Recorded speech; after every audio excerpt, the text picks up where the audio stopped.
Recording in progress.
Well, hello out there. So, um, welcome. If you have I would like to hear from somebody to make sure that my sound is coming through appropriately. And I'm still trying to set things up. Oh, somebody says the sound is good. Okay, very good. Well, that's a big part of this whole thing, and I guess in that case too, you can see the picture, and we're getting ready to roll. That's really good. Sometimes this technology stuff gets very frustrating. Trying to get everything ready and make sure that the picture is going to work and the sound is going to work, and I'm not creating echoes. I've had lots of little issues over the course of the time of doing these. Many of you have been on these with me before, and uh, we are really glad to have you. Pete Peterson saying hi. Hello, Cindy. Hello, Cindy. She's here somewhere. Um, and so we do love doing these. We love having you all join us in our home, even though it's virtual. We really appreciate you all coming. There are some that are still not on. I guess some people choose to not join us at the time of the event and then watch the recording later. And it will be available. I will be sending a link out to you of where to find it on YouTube. It'll be there, and it should be a good quality recording. And you should be able to find it. And if you have any problems with that, of course, let me know. Um, so we are about ready to get going, I guess. Might wait a minute for a couple of more people to pop in here. Um, um,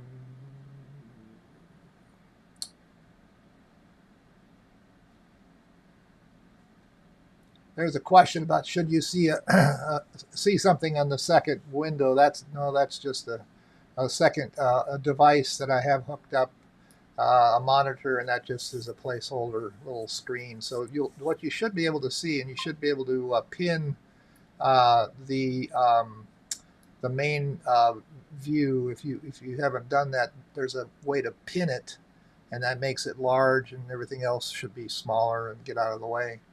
Um, there's also somebody said they had to put in their credentials this time to get and Zoom password and all that. I don't know how all this stuff works on that end. Sometimes it seems like people have a little difficulty getting connected in.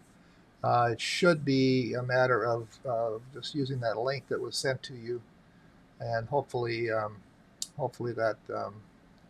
that will work for you always. That's the way it's supposed to work anyway. Um, I have a couple of things that I'd like to just kind of go through as we get started. We're going to be doing that scene, of course, that I sent to you. Um, this one here, the one on the right there is the obviously the uh, the image we're doing is that portion of it, but this is the entire scene. Cindy and I were privileged to travel to the UK and spent a little over a week there, and I did a workshop and did some plein air painting and teaching, and we just really enjoyed the countryside. We were out in the Cotswolds, where all these wonderful old gardens and structures and little villages were. Um, Cindy says that I should smile more. Anyway, You just ratted me out. I'm kind of being serious because I got so much to think about. Anyway, this is the one of those beautiful gardens, and you see all the flowers, and you see the those I don't know what they are. These sort of sculptures. I guess they're like a large pineapple shaped kind of ornament. I chose to eliminate much of that because it really doesn't add to what I was trying to do. So I narrowed it down to this portion of that garden, and it's of course a lot less complicated in terms of all the structure and all that, all the things in it. So we're just concentrating on a few things that will make this painting, I think, really work well, and I think it should be a lot of fun. Look at these chats again just to make sure. We're still missing some people, but that's probably the way it'll work. So anyway, let me back out of this. We're going to just a little bit on the materials. The paper, as I've got listed there, is one of those are usually my papers. Right now I'm using the Saunders Waterford 140-pound cold press. And on the left, I have a few brushes listed, but really any kind of brush works. My main brushes are usually the rounds. The Princeton Velvet Touch long round is my favorite. I have some Hake brushes and some flats and some different things, but for the most part, I just use rounds, and those long rounds are really the ones I like. I like the best. My paints.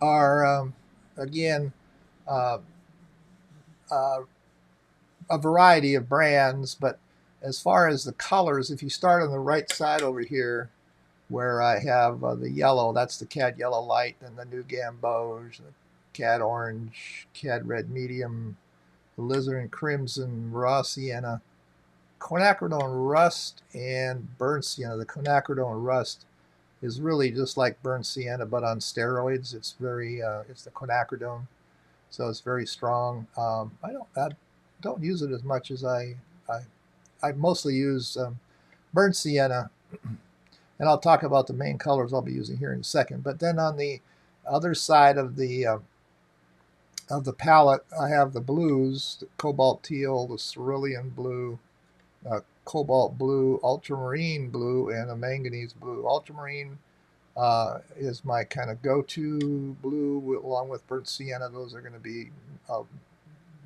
very much the major colors especially on the cool side. Let's see. I have also on that side of the palette on the top, I have titanium white, titanium buff, Jaune Brilliant 1 and 2, lavender, phthalo yellow green, quinacridone gold, and undersea green. Most of those I will not touch. Quinacridone gold and undersea green I will, I'm sure. And then on the far side, the left side of that top part of the palette, neutral tint sepia, Quin Violet, which I will use some, Scarlet Lake, Permanent Rose, Permanent Yellow Light. I won't be using those. Those are transparent ones that I use for portraits, more or less. And the ones on the right then up here are the opaques. They're really opaque, and I don't use those much, but I will. So I will be using quite a bit of this quinacridone gold and some of the undersea green. I'll be using the burnt sienna, ultramarine blue, and a few other things, maybe some raw sienna. It'll be a pretty limited palette. There isn't a lot of crazy color in this painting. It's a pretty, a lot of greens, but a lot of Michael, yeah. one lady said that it is the print there is blurry and small. So I don't know how should she enlarge her screen or with the words that you've got on there with the color palette. Those words are blurry and small, and they kind of are on my screen as well. Well, they're not on mine, so it must be just the way it comes across. It looks good on the. Let me just double check on the. Yeah, my Zoom feed looks good too. Other people are saying it's very readable and fine. Okay, well, I think you'll find. I mean, that's the thing that those of you out there, if you have some issue, go ahead and let us know. Many times though, it's an individual thing. A stream, uh, your stream of your the amount of bandwidth you might have, or the way your settings are, or something out there. But the beauty of having that recording, which I will provide for you, is you can go back and it should be very, very clear and crisp if you do have some problems today. So my wife is able to pop in on the sound here and talk to me. That's very interesting. Did you all hear that out there? I hope it wasn't like this I'm talking to myself thing. Um, Oh, thank you, Pat. we heard her. All right. She's off in another room, and sometimes she's close by, and she can just shout at me. But this is actually kind of spooky because her voice just comes out of the machine here. Okay. Just going on then to the to get to the painting part. I'm going to jump right. Let me just check and see if we have a bunch of people still out. Oh, we're getting close to everybody on. I think I have about 40 that signed up, and I see 35 on the list here. So uh, that sounds about right. There might be a couple more popping on here, and there might be some that'll look at it later. Okay. Well, let's One thing more. Shirley says that the picture is small, and so is there something she needs to adjust on her computer to enlarge the picture of you and the palette and everything? She needs to, I think I mentioned that a little bit ago, needs to find the place on there where you can pin the image. There's probably 2 images on there. If you pin it, if you click on the one you want larger, and then there should be a menu item, and it'll say pin the image or something like that, and that will make it stay large for you. Okay, thanks. Okay, I'm gonna go to the actual area we're going to be working. So this is the drawing that I have done, and I know it's hard to see because I use a fairly light pencil when I draw it out. I don't have it very dark, so I did do a little overlay here on a piece of tracing paper, just so you could see my drawing a little bit. Then that's almost all of it. There's a few more marks probably that aren't. Excuse me, Michael. Yeah. Several people are saying there's no place to pin.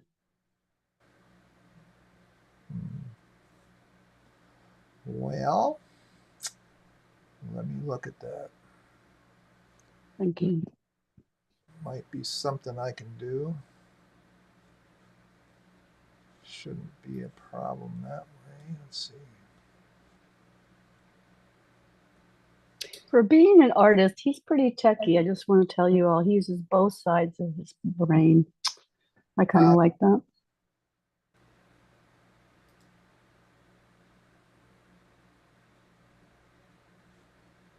All right. Let's have a little patience with me here. So for me, I right click on that image, and it pops up a list, and it's got a place right in the middle of it, and that list includes things like mute my audio and all those kind of things, but it does have a place to pin it. Let me do it this way and try that. So this is that's much better. This is spotlighting for everyone. That's a different setting. Okay. That's much better. Well, there you go. I figured out something. Good job. Okay. All right. All right. Now we can go back to it. So anyway, where was I? I was just mentioning the drawing, and that's kind of the basics of the drawing. Um, and why I chose this composition was I really like to use the rule of thirds. So my thirds, here and here and here. So here's where the center of interest would be, right in this area. And coming across, here's another area here. So these all work together in my composition. This is important. This bench, this. Excuse me, Michael. People are having problems with this gray screen. I don't have it anymore, but I did see it earlier where it's a split, and one side is a gray screen, and then you are small, and your palette and your drawing are small on the other side. One is gray, but mine isn't. When you spotlighted it, I see you perfectly on my screen.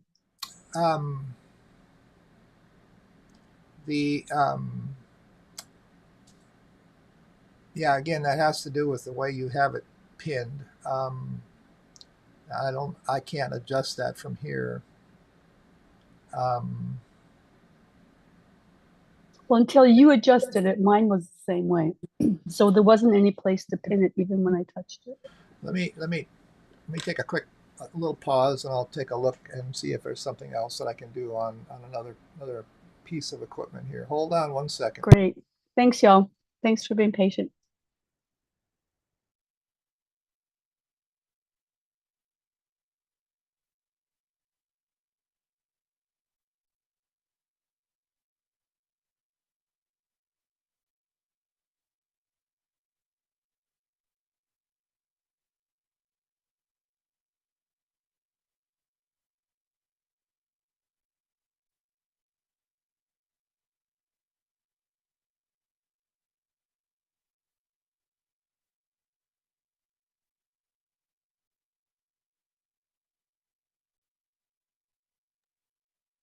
Is that working for you all? Great, great. That was it. It worked, right. Michael. Yep. All right. Hi, Sue. That worked? Yep. All right. I got to get myself back in my chair here. All right. Now, where was I? Okay.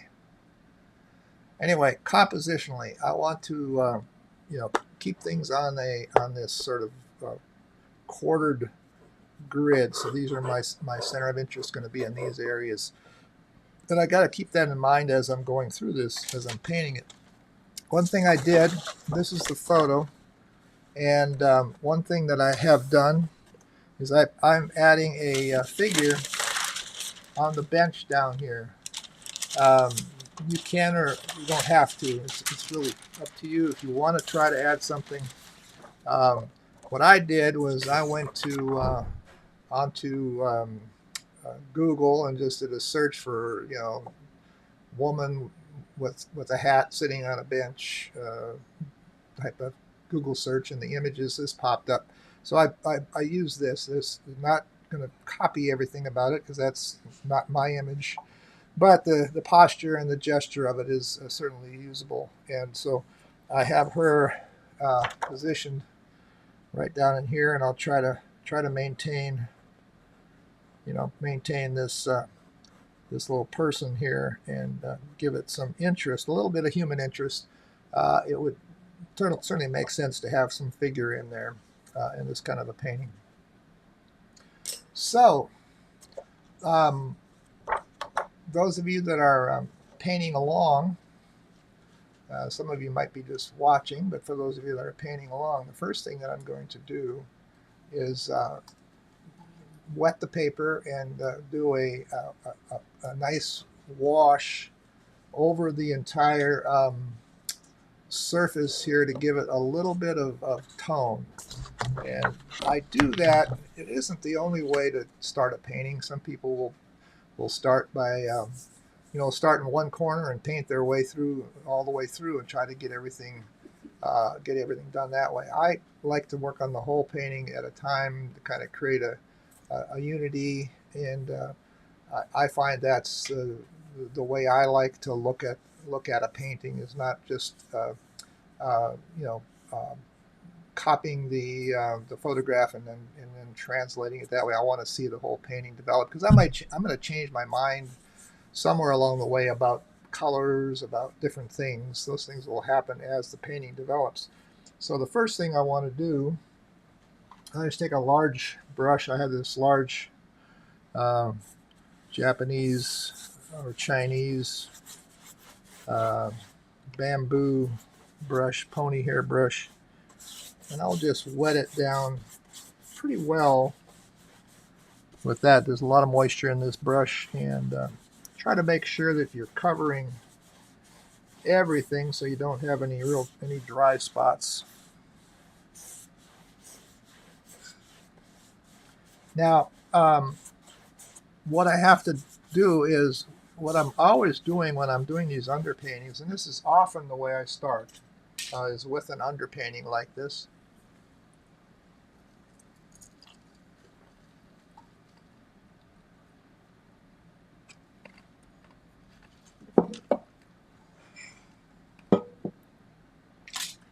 So what I'm always about here on this stage is trying to discern what do I want to happen with the light. And this one's got light hitting, the photo's got light hitting it. It's a light colored, warm tones on the building. There's some greens, and there's some greens in the foreground. So I usually start with the lightest value, the lightest color, the brightest color, more on the yellows and warm tones. In this case here, I see some raw sienna on the buildings.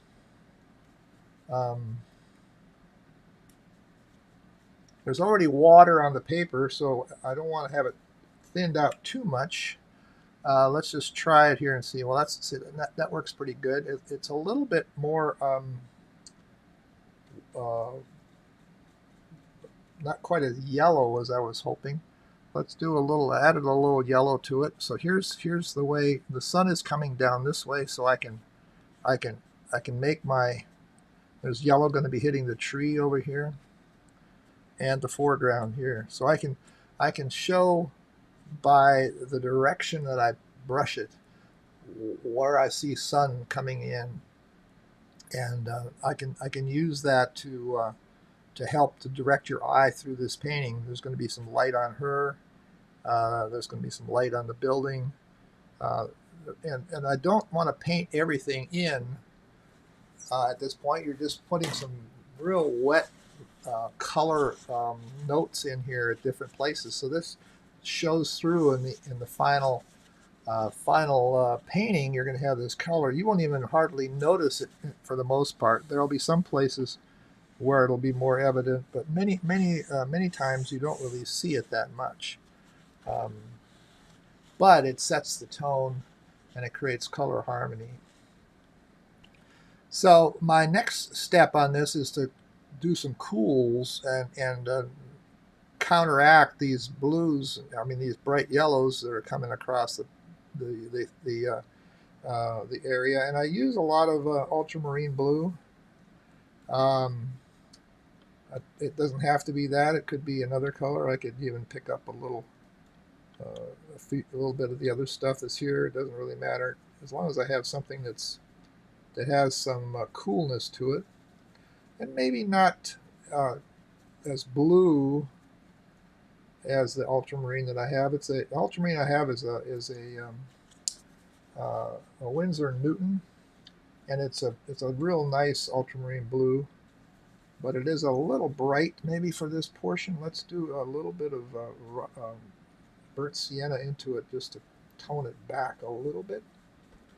So when I look at this passage of light coming through, I know I don't want too much light hitting this corner up here and the top edges. I want these to be pushed back some by the just so you don't have a lot of your eye doesn't go jumping off the page in these places. So the edges to me are where I want to cool it down. Now, where else would I put some cools? I mean, I might want to balance it out a little bit. Maybe there's some in here. And I might want to put a little bit of the local color. I mean, I do have some of the local color on the building, but what about the other areas here? Um, we've got greens. Let's do a little bit of undersea green. Use a little bit of the blue with it. And there's quite a bit of, on the photo, we have these trees over here, so this is definitely a place where we can hit some greens. There's some over here on this side where the vines climb up the wall, and there's definitely some on the foreground. So we could really do some across here. This is very light green, as you can see. It's not going to matter that much. And perhaps a little bit of something. Burnt sienna, ultramarine blue make a warm gray. And I think this is there's this doorway and all of this is going to have, it's got a lot of, there's this color on the door. And there's a lot of tone up into the eave up here. Let's put a little bit of that in there. It could be a little warmer. I'm going to be doing this with another layer too, so it's not just this. This is not the only part of this that gets painted this way. But I'm just picking up a couple things here and there to balance out some of this.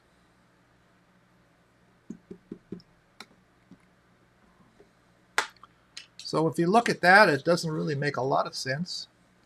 It does to me.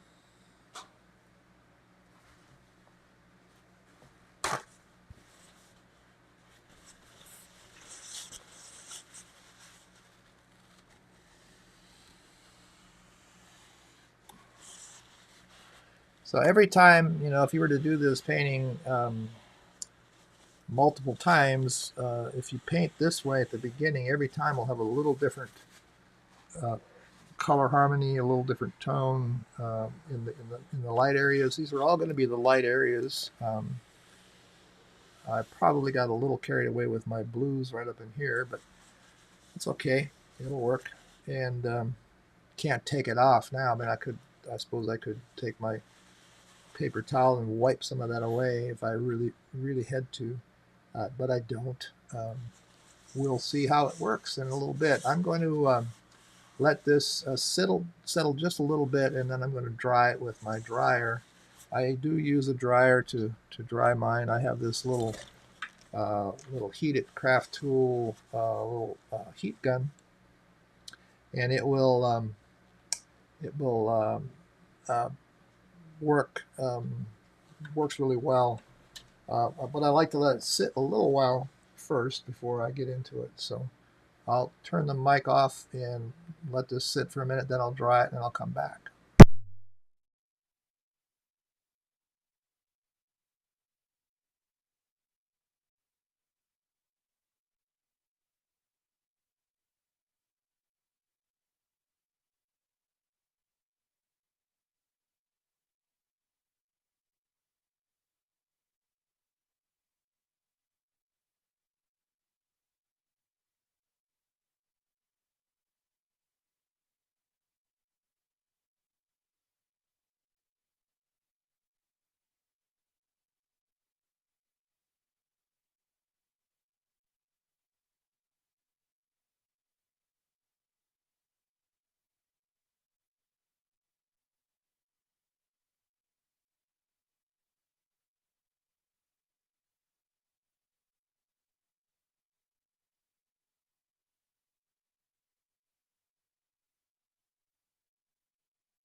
I see a question here about the size of the paper. This paper is about 12 by 14, I think, 12 inches tall, high. Um,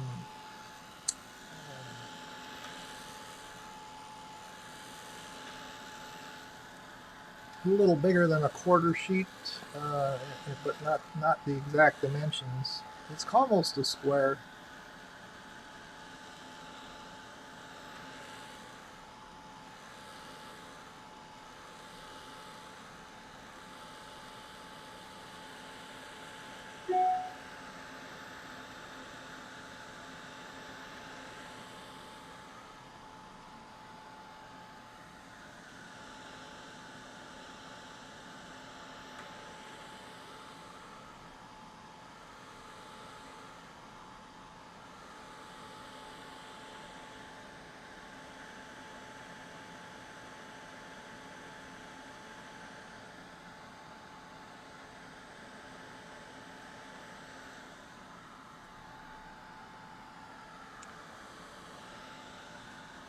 So I like to dry it pretty thoroughly at this stage.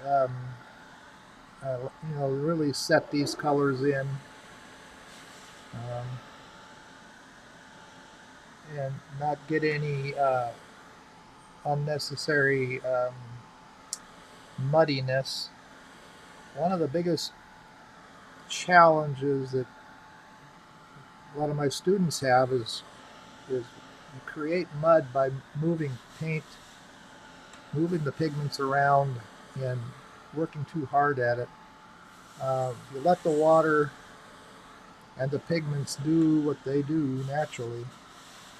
You won't get mud. You can add all kinds of colors together that would normally be mud, and they'll separate out and look really, really nice.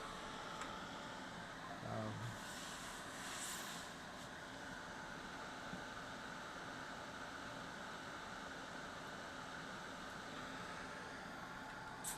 okay.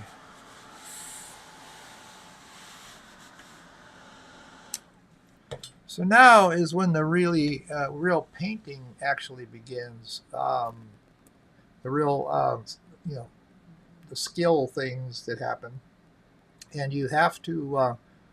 What I do is I like to look at it, look at what I've got laid down already, and sort of visualize where what will happen next.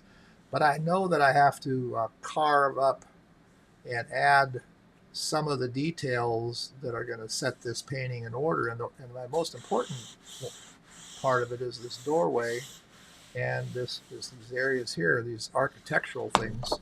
So when I look at this, I see this beautiful arch, and I see these things, and I see this shadow here, shadows here, and I look for those as places to begin. So so where do I actually want to start in this case? It doesn't really matter too much, but I do believe I want to go into this area around around here and get some of the colors in there that would make this look interesting. Now, again, these colors, very very simple color scheme. These are just neutrals, ultramarine blue, burnt sienna create really nice variety of neutral colors. We can add some raw sienna to make it a little warmer, a little more yellow if we want to. Um, and we can do a lot of different things. And what we don't want to do is get too carried away with little details.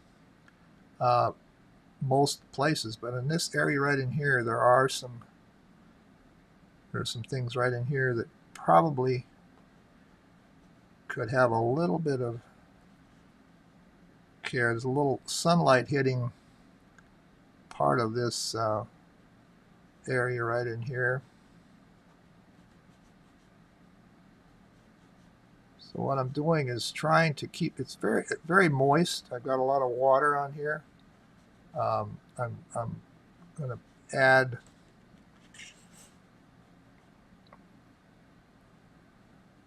Add some color in here, change it up a little bit. Let's do a little raw sienna. Add a little warmth up in here. When you have an area with where the sun bounces up into an archway or something like that, a lot of times you have some really great color reflective things happening. So even up in there where I'm filling that in, I'll put a little, let's get a little orange on there just to add a little warmth to it. I'm trying to keep it all moist. And go right over this lamp that's there. That's going to be darker. Everything in here is pretty dark. This is where you have to look at the photo. There's a little round piece right here, and this kind of piece of I don't know, I guess it's what you'd call an architect would know what this is, but I don't remember the name of it right now. And it doesn't hurt to have a little bit extra texture here. This whole building is textured. I'm just going to splatter some water on there and let some of that sit there and create texture. We got a bunch of texture on this building, and we're not going to paint every bit of texture on it. We're going to make it varied. I'm going to add some red in here. This doorway, the wood in here is weathered and old, but it's got a warmth to it.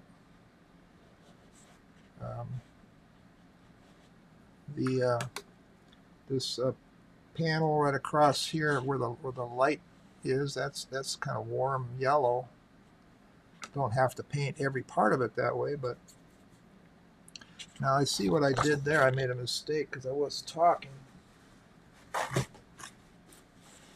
This up here should be shouldn't have been painted as dark as that. That's going to have to hit some light there eventually. And this has some. Well, sometimes you make mistakes.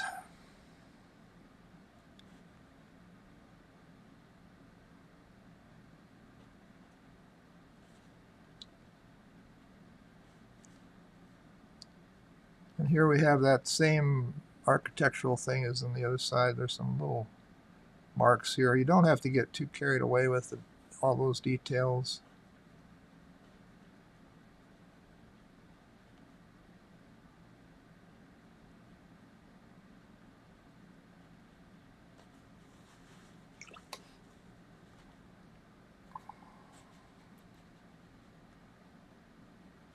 You got to keep coming back. Make sure things stay moist, so you don't,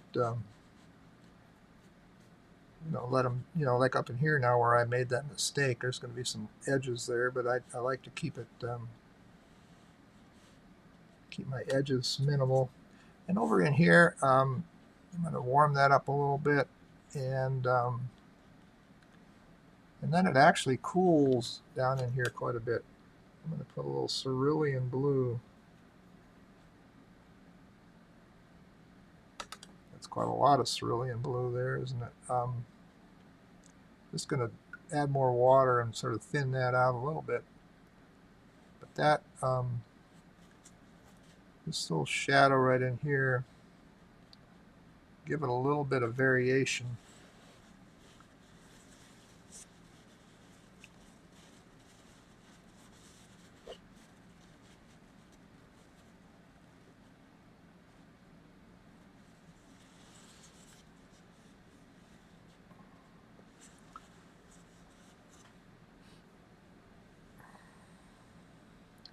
So that would be the beginning of that of the composition, really, the shapes here. I'm really looking at the big shadow shapes.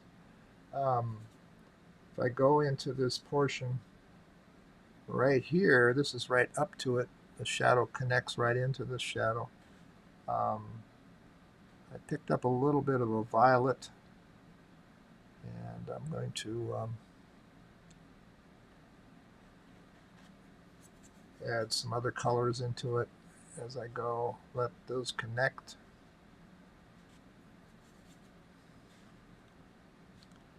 I'm going to go more cool, a little more of the ultramarine blue.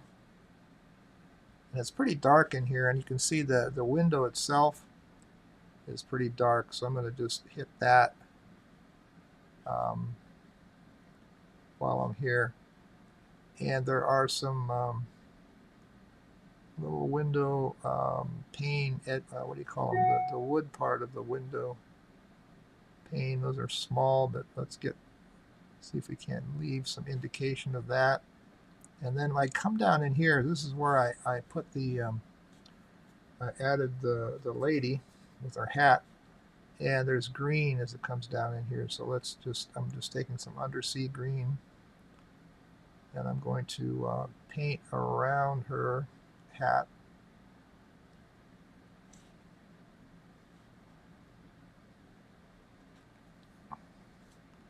And this green also comes down around the bench.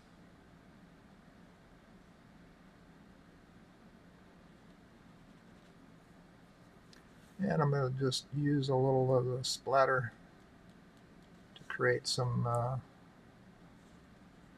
foliage effect.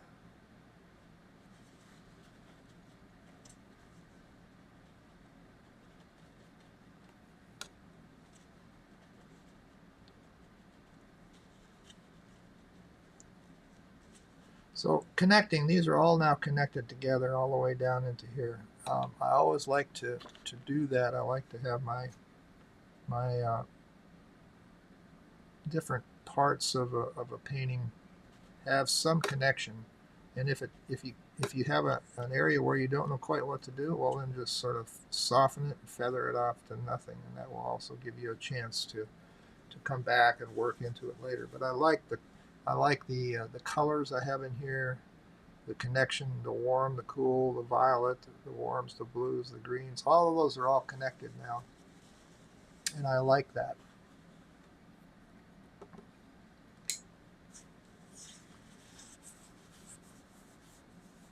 So if you look at the whole thing, I'm looking up at the screen where I can see it in front of me. It's like standing away from it a little bit. And I see the composition now. I see it beginning to take shape. I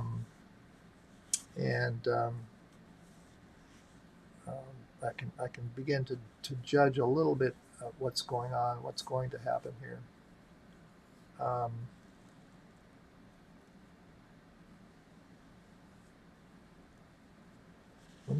Let me use my dryer again to dry a little bit.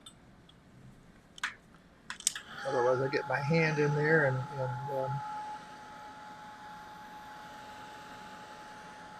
mess up what I've got.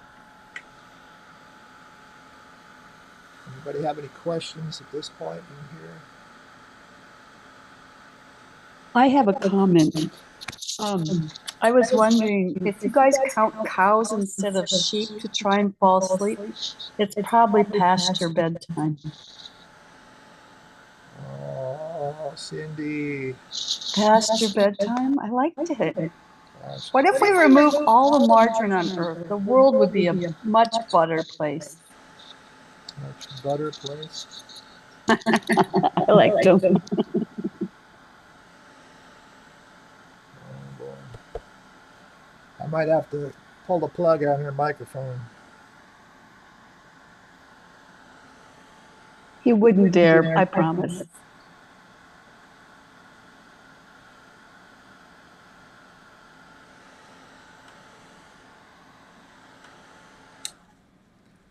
Okay. Let's see.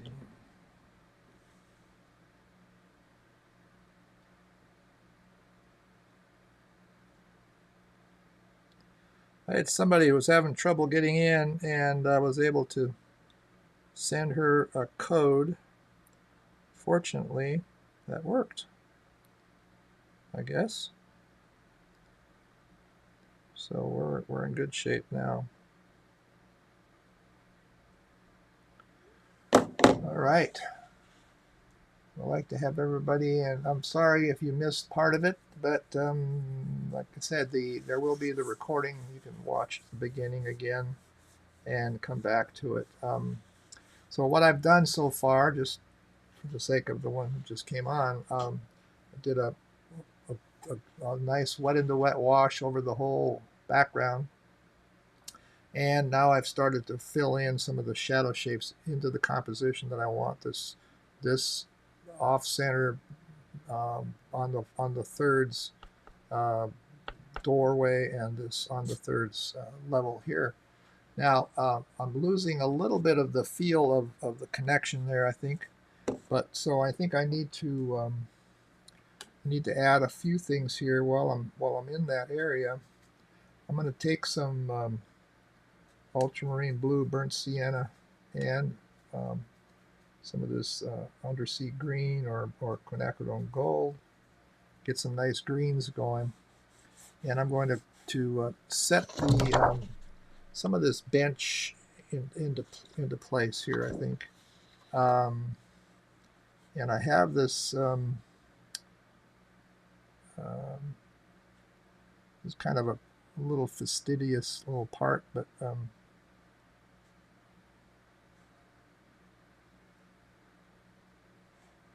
doesn't have to be super carefully done, but it is the kind of the mechanical part of this little bench that needs to look somewhat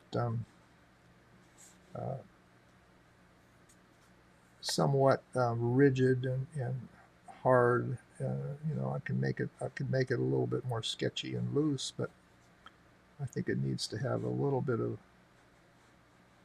the square solidity here.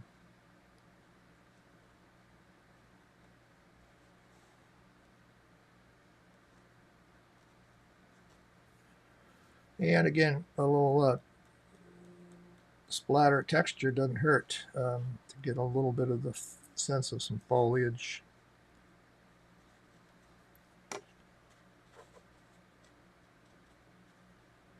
After all, it is supposed to be a garden, an English garden.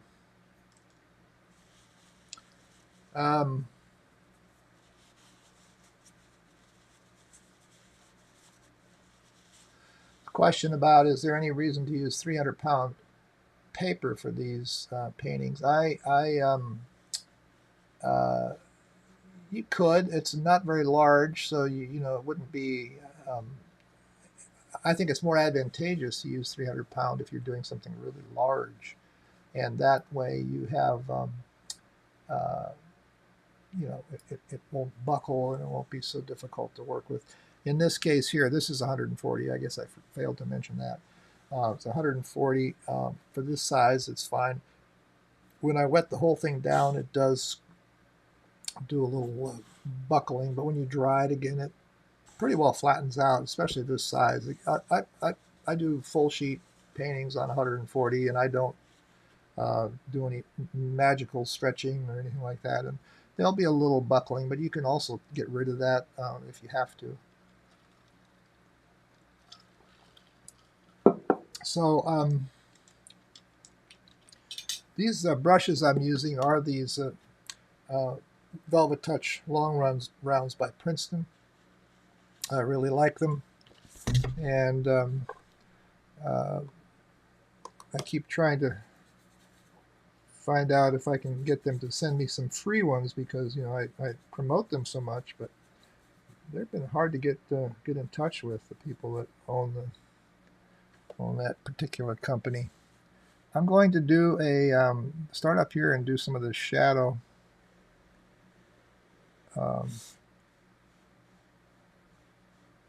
Some of these details here. I'm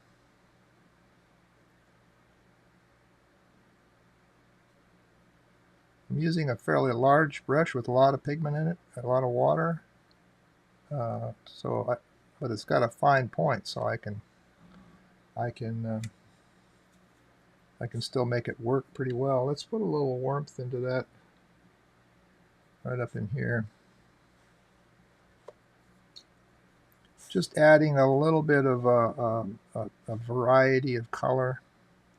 Shadows sometimes pick up warm tones. That was a little more than I wanted there, but that's okay. And I can, what I'd like to do is, if you notice the edge of this building is kind of a rounded stone, a lot of stone work. And I'm going to just go down and pick up some of this feel of these stones here down that edge. Now that's almost a linear thing, a line, but it helps to set this tone, gives you a little vertical right in there.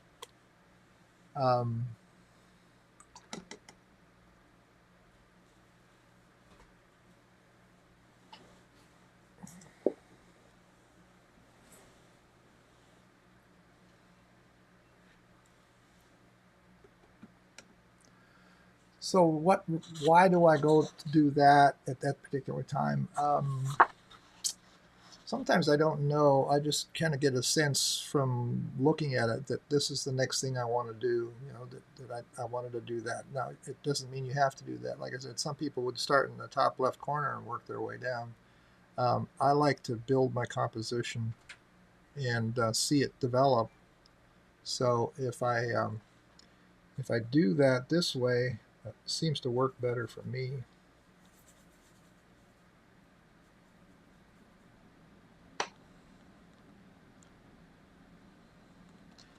So there's another bit of these slate roof shadows right in here. There's also a window over here that's going into the tree area here.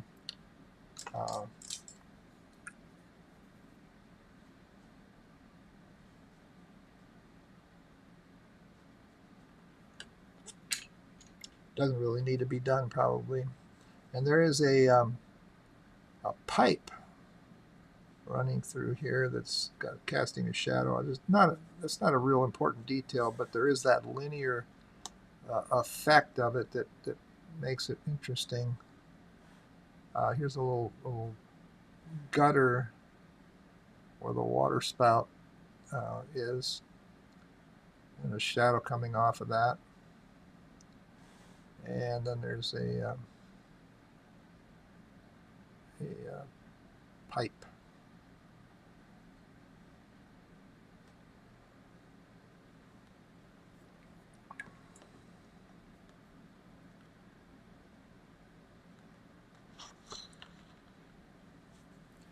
That doesn't need to be real dark, so I probably lift some of that off.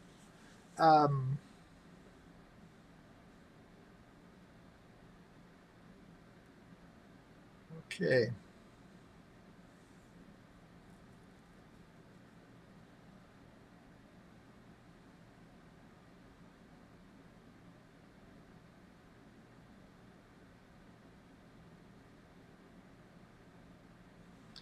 So as you can see, my my underpainting wash would be my number one value. This is a middle value, a pretty dark middle value that I'm putting in now, and then I'll put some darks in. But most of this middle to dark is going to be the predominant part of this painting. I usually only work in about 3 values. That's kind of typical of what I do. So if I go in on this window, for instance, and I put in some darks in here to separate out and make that framework work, that's all I need to do on that whole portion right there. You don't need to do a lot of details. Let's see. What do I do now? He says.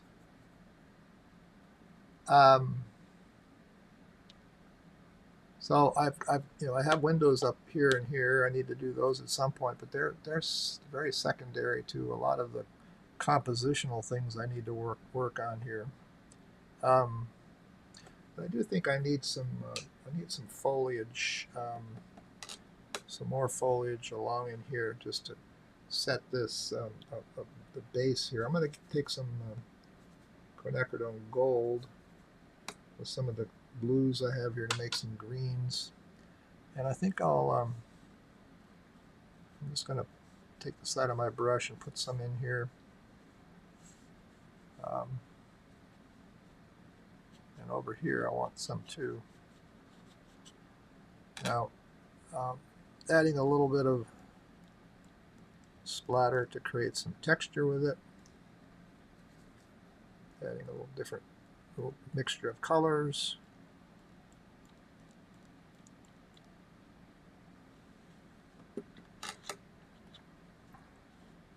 Maybe even, I could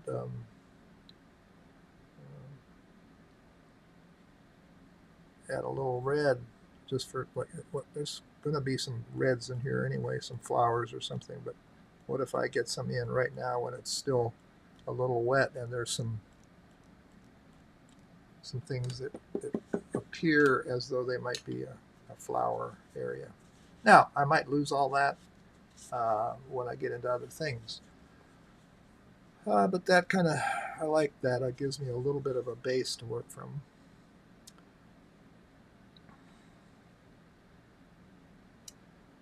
Okay. I think I need to do something with the lady.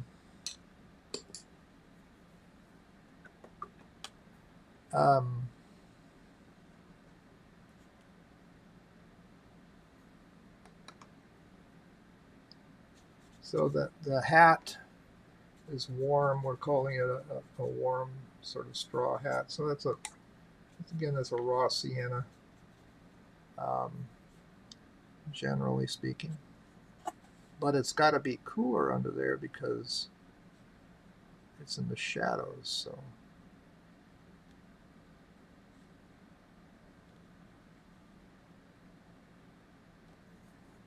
let's cool it down with a little bit of blue.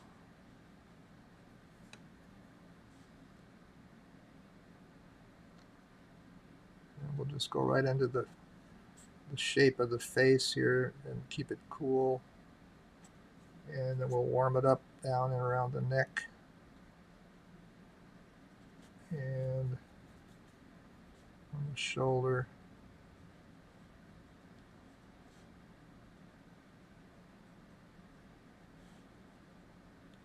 And her legs, she's got her legs are here.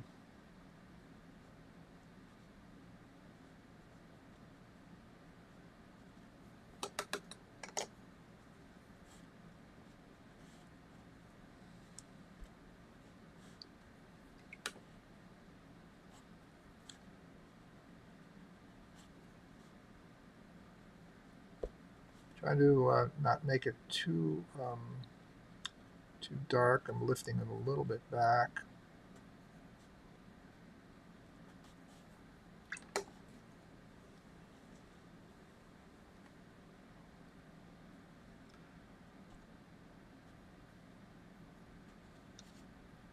I'm going to add a little bit of a light blue to the dress.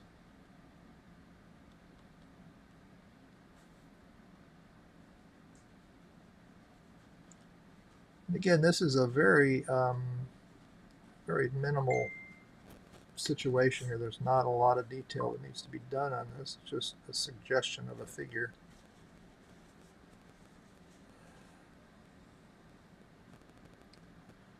So I better dry this. I'm going to turn the mic off for a minute. I'm going to dry this. I'm going to step away, get a cup of coffee, and I'll be back.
Okay, the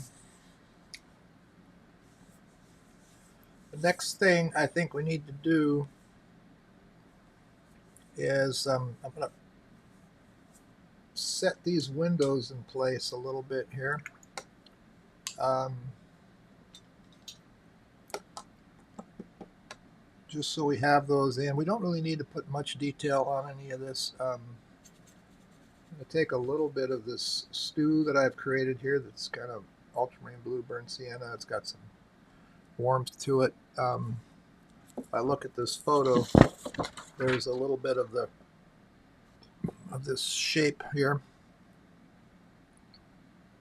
This is really the shadows here, I guess.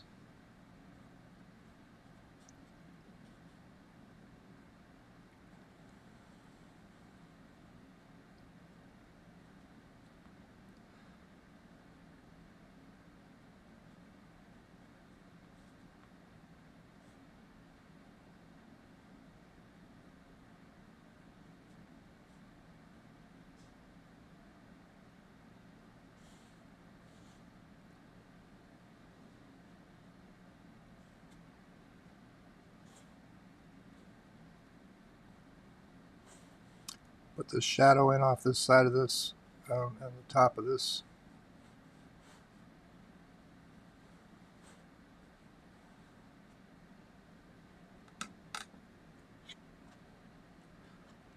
On the other side, equally simple shadow shape.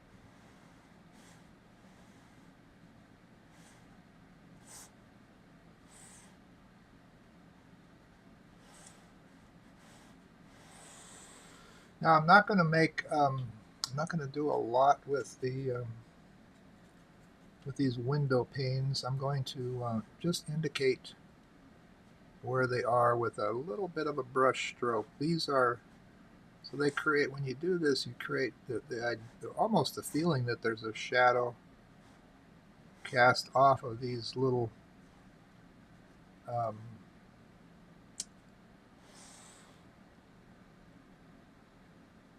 the little edges of the windows. You don't really have to do a lot there. And this is another area where there's a lot of texture. You can add some texture. It doesn't have to be exactly what's there. And that can help to kind of simplify some of the things that are going on.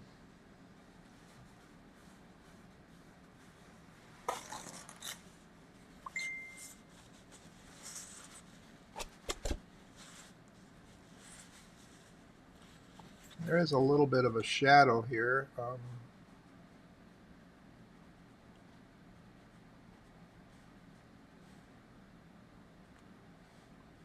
And there are some, use that same pigment and create some of the shakes, the markings here where the shakes are up in this area.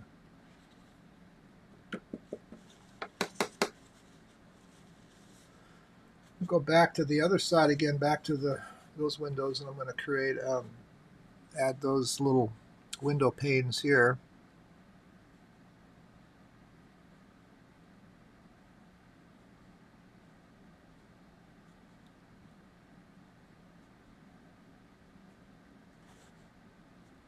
I have marked them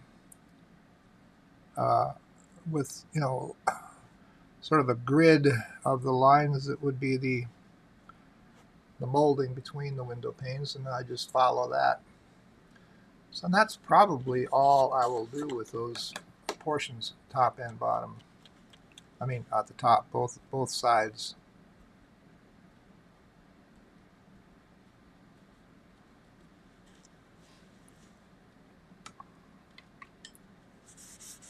And those need to stay fairly light and unobtrusive. My darker darks are going to be down in here and on this figure and around that. So that it's kind of beginning to take some shape.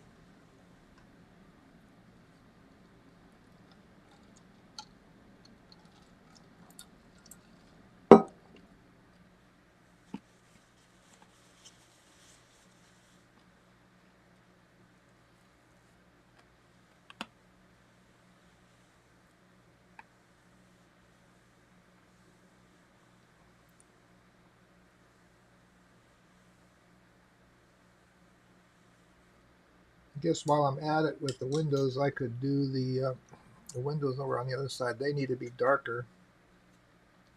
These down in here, they need to be a little bit darker than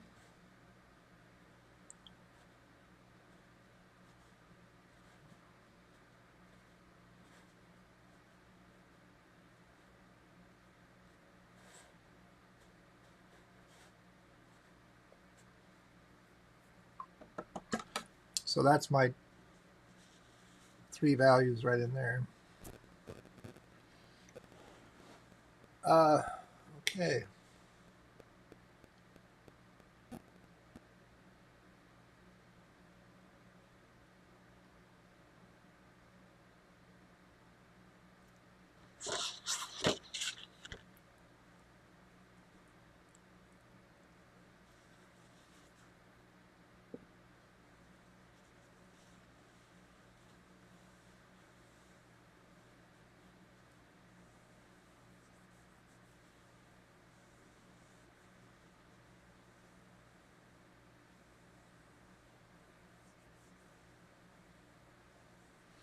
I think I need to do something with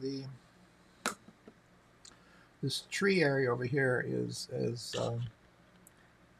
I put some yellows in there, and I've got some blue behind it to push that back. But I'm going to end up wanting to put an edge there, so I'm going to end up pushing this darker behind the trees. But I'm going to start off right in this area right around the edge of the tree here with I'm going to use some quinacridone gold.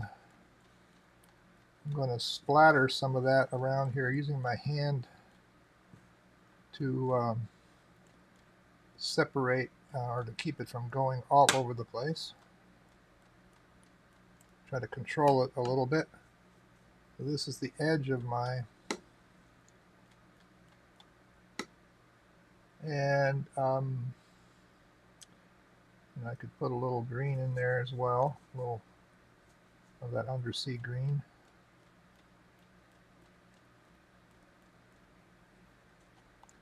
I'm going to just take the side of the brush here and just maneuver it around, kind of cover a little bit of this up, try to create some gradation here into the bottom down here where the tree is going to get darker. Going to get much darker down in here. The tree, these bushes are going to get darker behind this shrub here.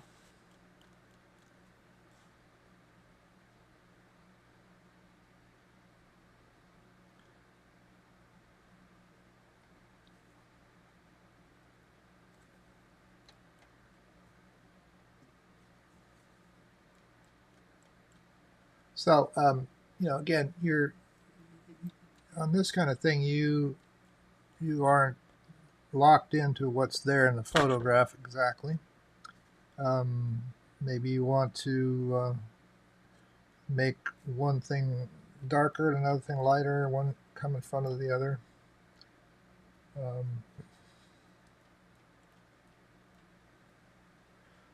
Kind of like what's going on with that somewhat.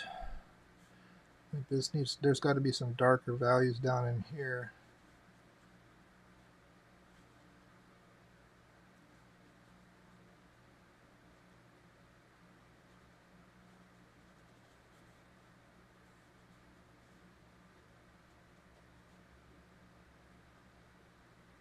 And you can use a Hake brush or some other brush to give you some textures in here, some linear textures, whatever works for you. And there's going to be, I'm going to want to have some floral things going here in this garden. I'm going to try that red again in here just to put a little splash of some floral things. See how that lasts? It might just kind of melt away and might not be much, but I'm not going to paint in every flower, that's for sure. So that's that side. Now over here on this side, I have vines growing up right along in here. And they need to have some gold as well.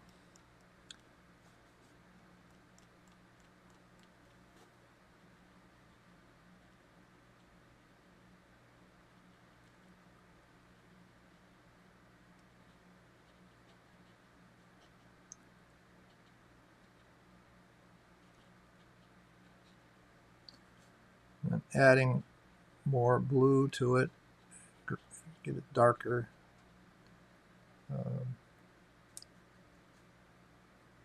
The gold and the ultramarine blue mixed together are the same as the undersea green from Daniel Smith, so it's the same. That's what they've mixed to create that particular color. So they definitely do mix well to make some beautiful greens. I'm not a real, I don't particularly enjoy painting greens. There's so many greens, so that's why you really need to keep it simple. You simplify your green palette, and when you gets to greens. Now, some of this gold needs to be down here in the foreground. Tell you what I'm going to do. I'm going to, while that's drying up there, the path on the on this path is these stones that are set in here, and then these like two rows of them, which are kind of boring. They're kind of coming straight at me. So what I've done, I penciled in here, and I don't know if you can see it or not. I penciled in a series of stone shapes that are going in a little bit of an S curve, which is a better visual alignment. And what I'm going to do to keep them light, I could put some masking fluid on there, but I'm going to put some tape, and I'm just going to tear some pieces of tape into some kind of random shapes, try to make sure I don't have any real straight hard edges on them.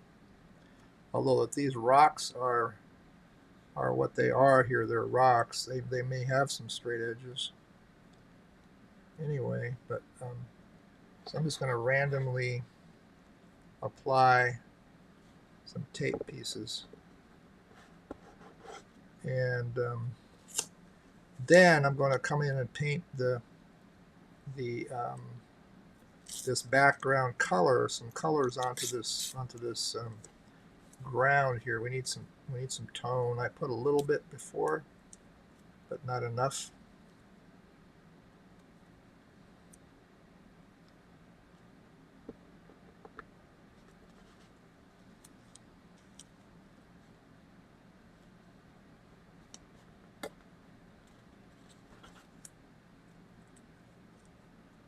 So I don't know if you can see, I'm tearing this so it's got ragged edges, and it's just random shapes. They don't have to be perfect. These are just rocks. Now these, as they come forward, they're going to be a little thicker, a little bolder, and that's the way things work in perspective. When you get things get closer to you, they're going to on the ground or whatever it is, they're going to show more of the top of it. They're looking down at it versus looking at an angle, and that's why if it's a pond or water or any kind of thing, the things that are closest to you are going to have more of the shape, the roundness of the shape, or the actual shape of it, versus the the kind of the farther they are away, the more they become a sliver of themselves, because it's that perspective anyway.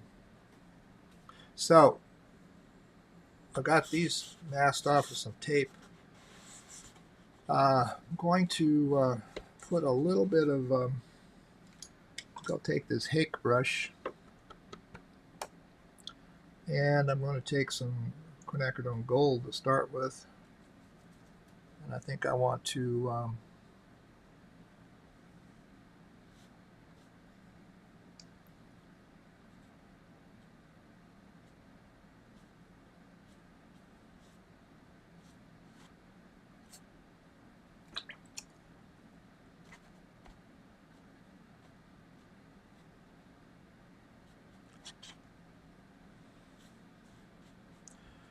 pretty random.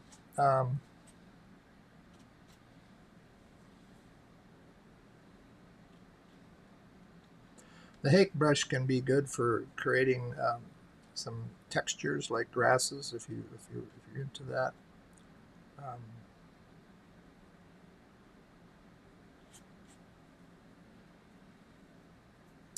and I'm going to take a stiffer brush here. Now I'm going to make go to a darker value.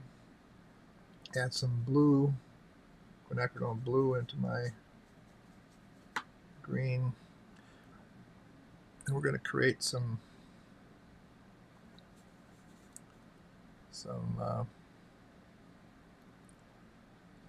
shadow idea of some shadows coming across.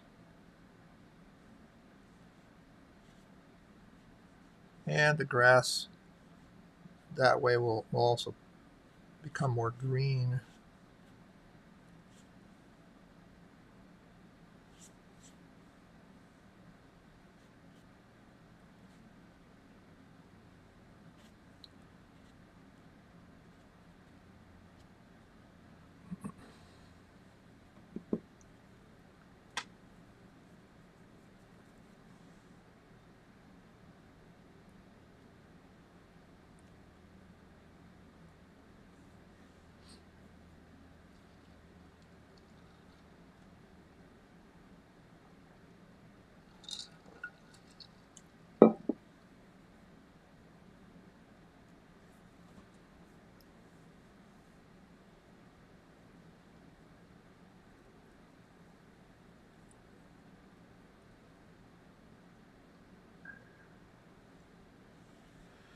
I'm going to dry this. I'll turn my mic off for a minute.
So I'm going to jump up here back into the doorway arch and try to refine some of that with some darks, using again my ultramarine blue burnt sienna to create some darker values, some gray and blue and brown dark values.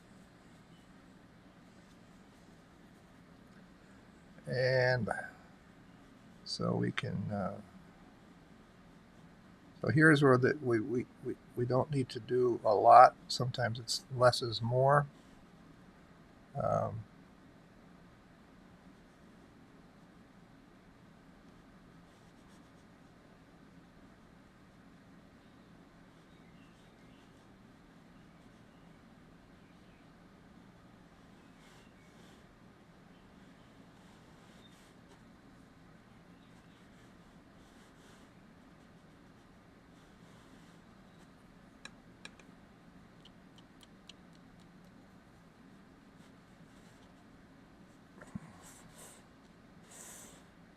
The reason why I do a bit of the splattering in this situation like this is because of the, all the textures you have on these buildings. It's just really remarkable.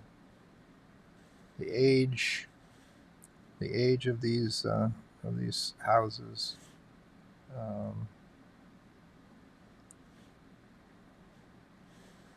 And now over here where I had messed up before, I'm going to make sure I don't lose my my nice sunlit area over here. And over here.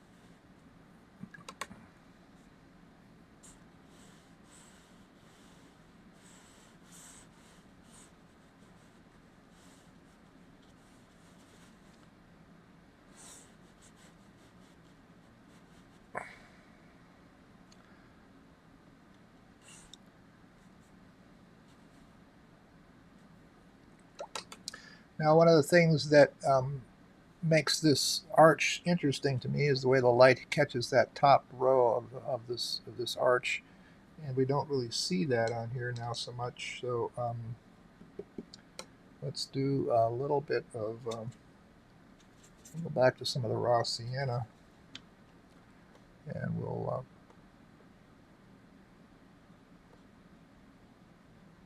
paint some negative shape around that edge.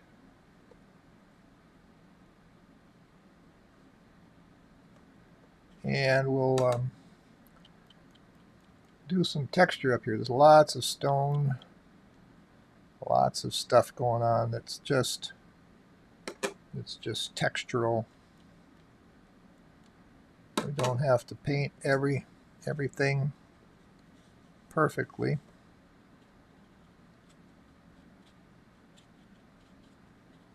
Just dance around with the brush a little bit here.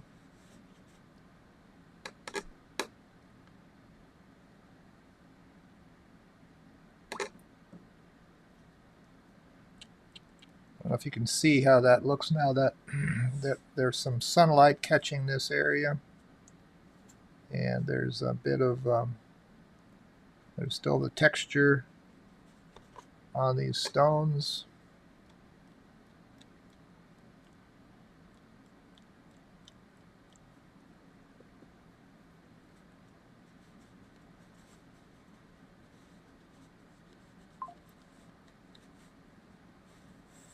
And this is there's a lot of water in these splatters, so they're not going to be real strong. They look fairly strong when you splatter them on, but they're going to dissolve or melt away. The water is going to overtake the pigment, and you're going to have that wonderful feeling of that texture of those stones. It's some of these stones we were when we were over there. If you go into some of these areas, there's things that are the first century. There's a Saxon church we saw that was um, from around 600. There are some of these buildings. Like if you look at this photo, there's blocks, the cut blocks, and there's smaller stones, and there's different size pieces of rock that have been so beautifully carved into this building. It's very, very, very, very exciting stuff. If you're interested in architecture or history or any of that, it's beautiful. So I've got my this a lot more detailed now. That's popping. I like the way that arch is popping forward. It's probably a little too much.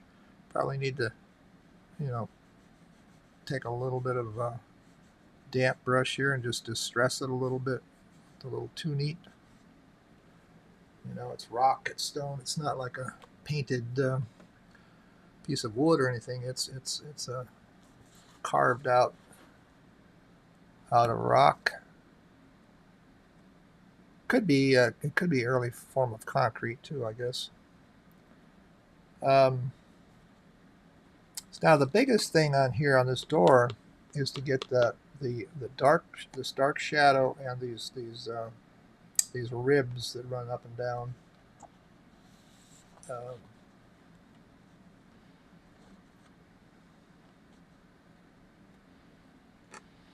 So let's just go with what we've got here, this ultramarine blue burnt sienna. I might add some other colors to it. Maybe it needs to be a little more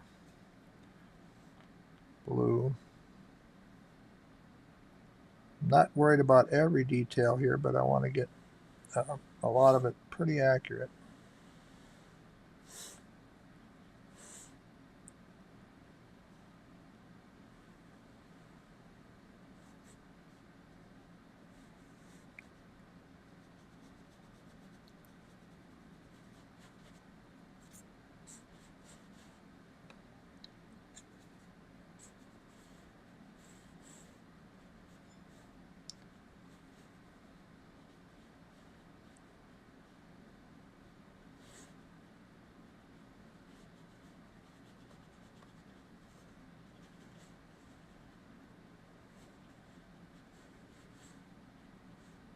Got to try to get this shape approximately right, and then you've got to bring in these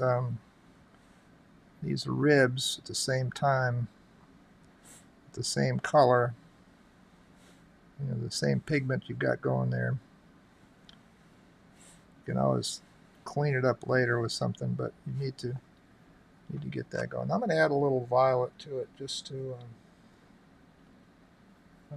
give it a little more interest. Drop some in.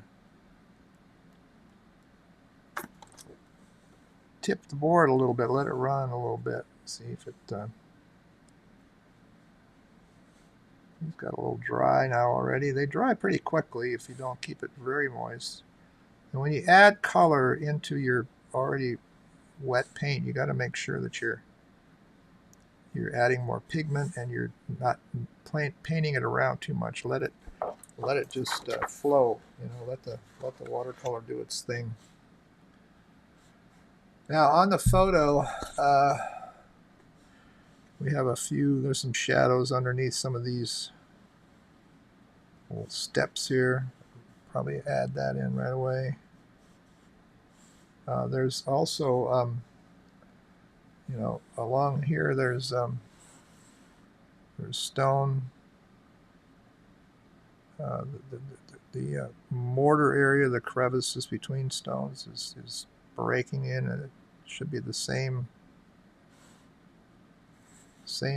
colors almost as what's behind it there.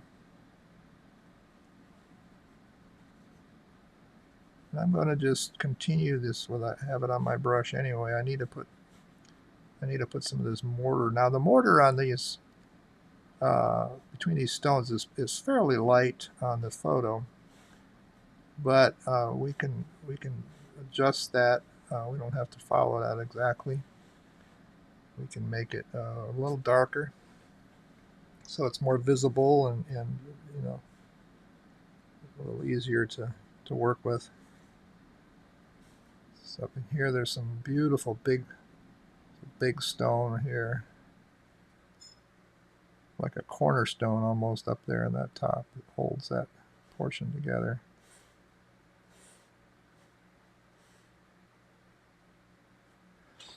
And you just, what I like to do is be very random with these markings. I don't want everything to be real precise in terms of brick, in terms of siding and things like that, or shingles on a roof. I'm always interested in keeping them sort of not real symmetrical. In other words, not real precise, but letting your imagination fill in the blanks. You paint some of them and you leave some off. Your mind will fill in the blanks, and you don't have to worry about doing them all. Okay, I'm looking at that now. I like that. Now I think what I need to do, since that is so much darker, so when you add a dark into your painting, then that requires really that you add some dark someplace else. There's a balancing that you have to do. And so the darks that I would like to add right now, I think, are I'm going to continue with some of the darks around here, but I think one of the places where I need to do something is right around this lady.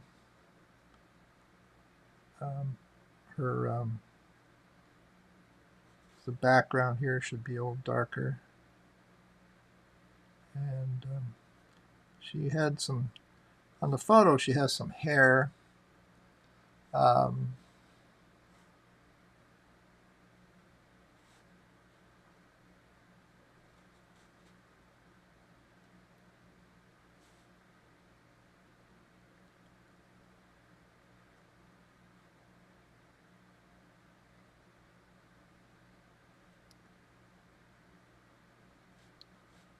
See how that looks. I don't want to get into having a lot of facial details or something like that. I'm trying to keep it simple here.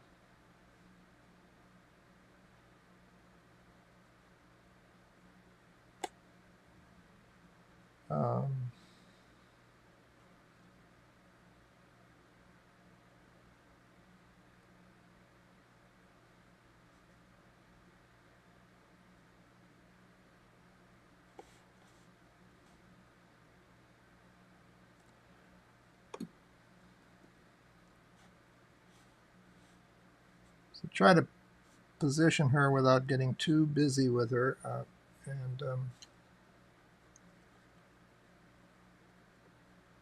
don't want to make it super realistic. I want it to be representational of somebody.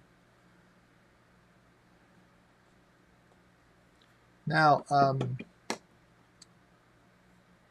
that's drying, and I think you can see it's changing. There's a bit of glare off the light, so it shows it as a little more color. Let me dry it, and it'll be a little more easy for you to see.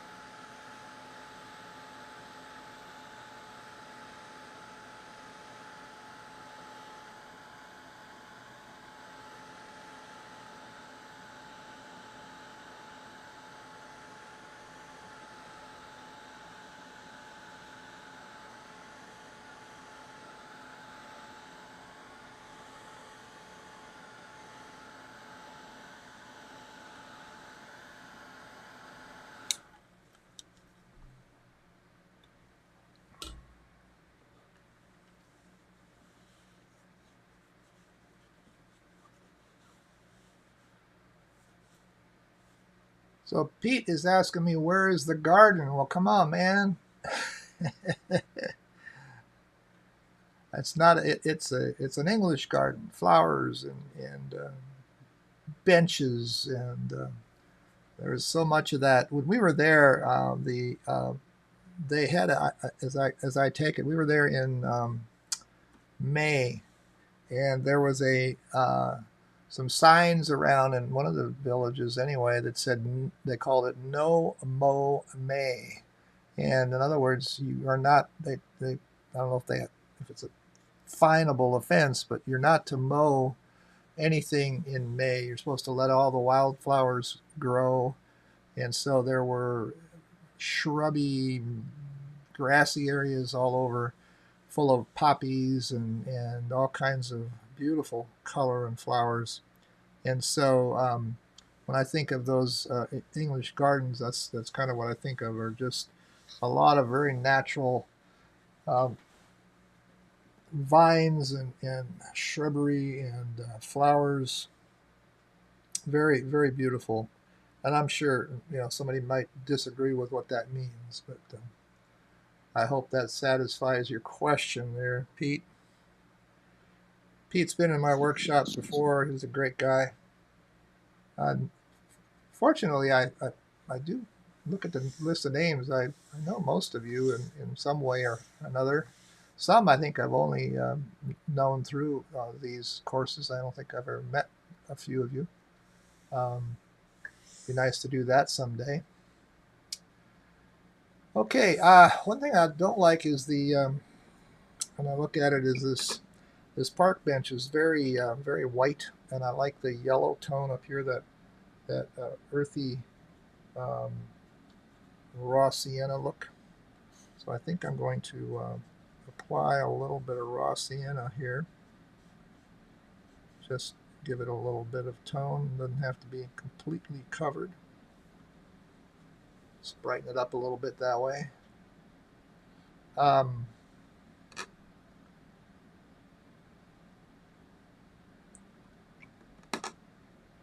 and maybe this area right in here needs a little more.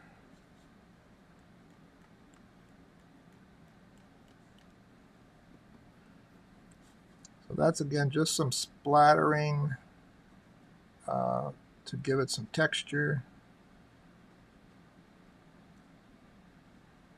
Doesn't hurt if it bounces and goes over the edges somewhere.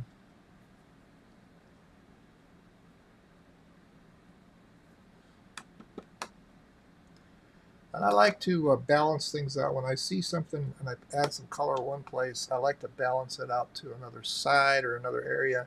And I look over here and I see all this right in here that has no real interesting color to it right now.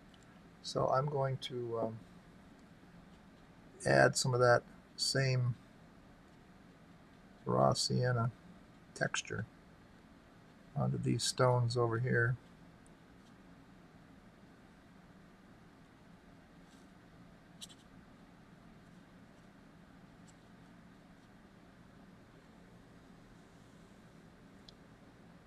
It's really just a matter of balancing out some of the color areas and color notes.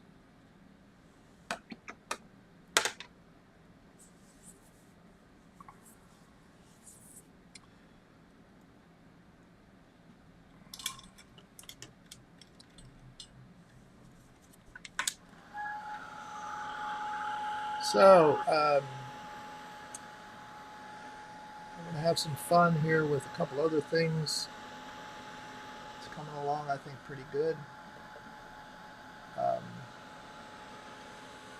We need some more darks.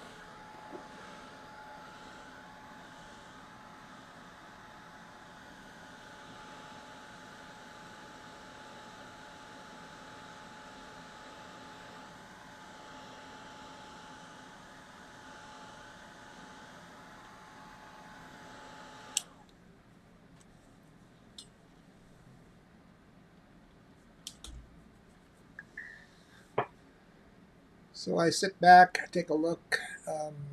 Usually what I tell my students is Step away from your painting.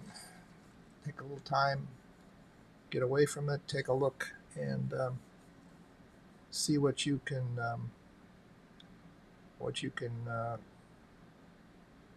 come up with when you look at it from a distance, or when you take a new look at it. Walk away and come back and look at it. See if there's things that you missed or things that you need to accomplish that you haven't done. I see some things that I'm going to do.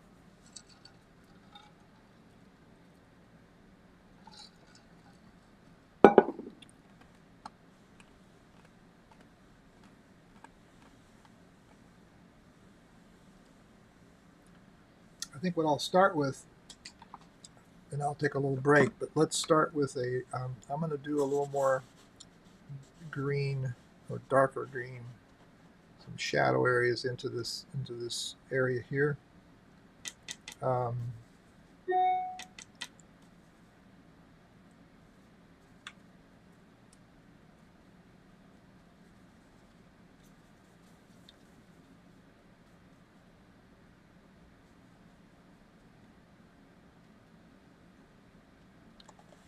So on the photo, there's some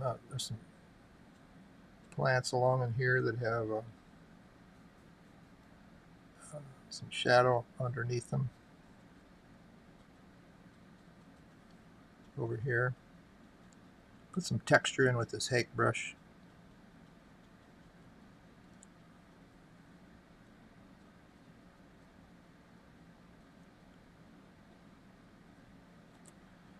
And I'm going to assume that there's some shrubs over here that are casting, or some tree that's casting some shadow. Put some linear shadow things in here.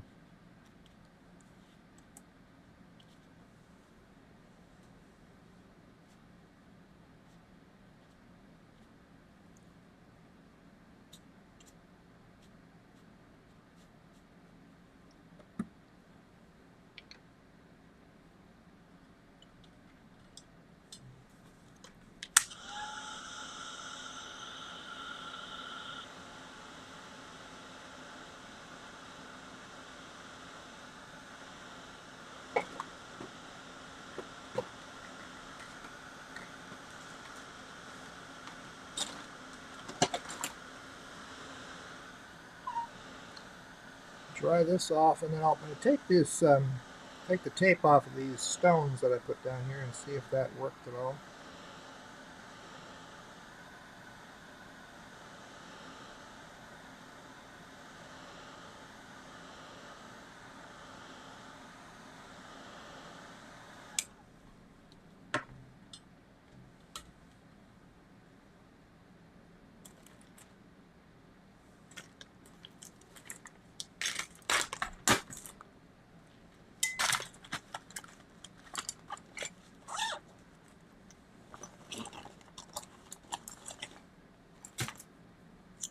So the this first one here comes off there.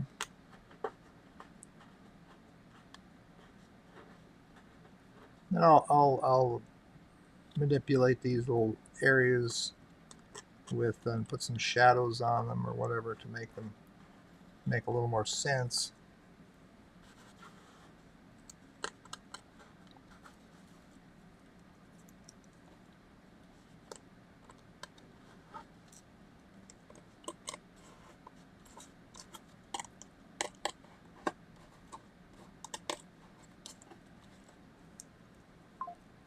So there's my my little stepping stones leading into this garden area, or into the house from the garden, whatever way you want to look at it. So I'll put some shadows on those, and grasses around them, something to make them kind of fit. All right, I'm going to take a little break, let you catch up. Assume that you're painting along. If you have any questions, feel free to pop them in here. The question again was on the size of the paper. I'll measure it just to tell you for sure. top to bottom, yeah, 12 inches, and it's 14 across. So it's not huge. It's a good size for working on this kind of a setting where I have a limited amount of time.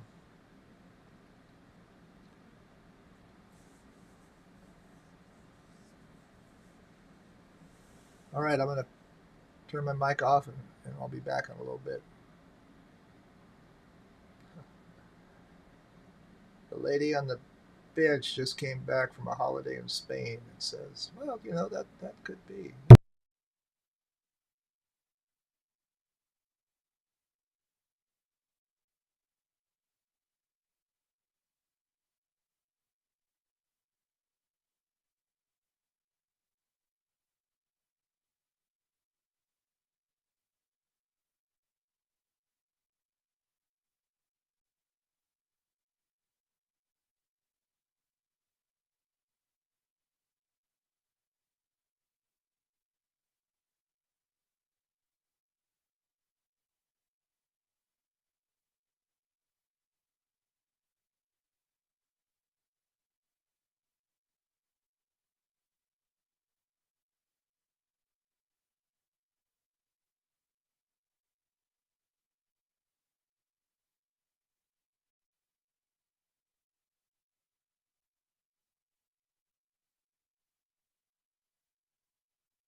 You ate all your.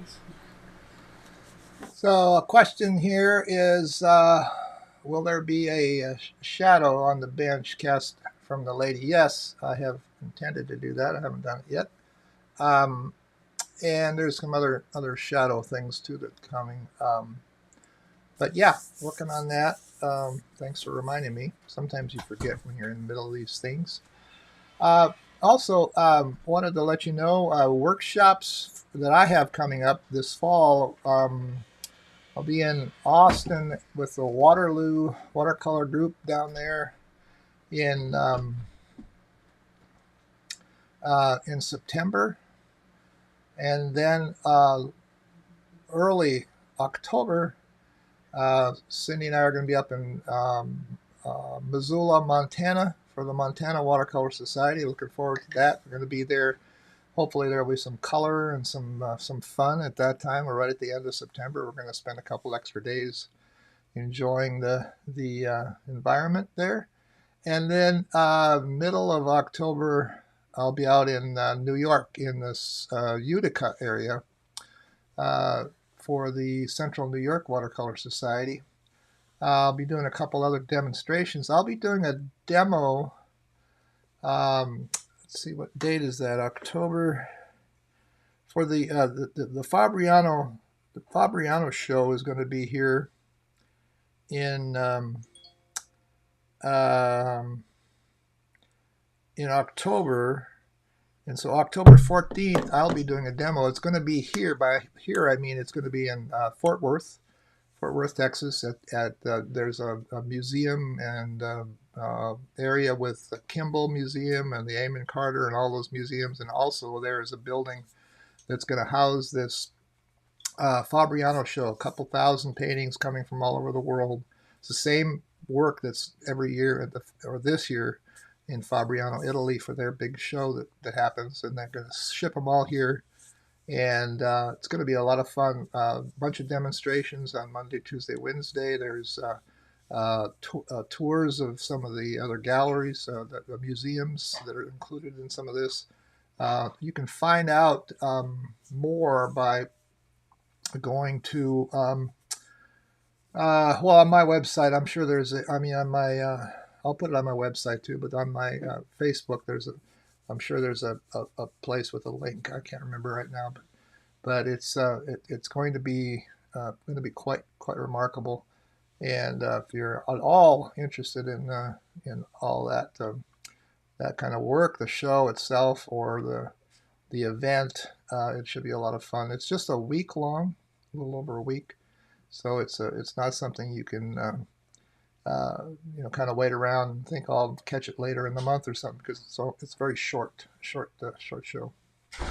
Anyway, would love to see some of you there. I will be doing a demo, like I said, doing a couple other demos before the end of the year. Then next year I'll be going to we'll be traveling quite a bit again, especially in the spring when it gets to be the season for it, kind of thing. So let's see. What should I do here? I need to do a couple things. One thing I've got to do is there's this major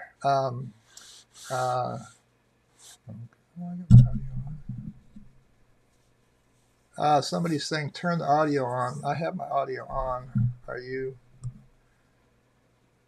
Is everybody hearing that, or is it just one person?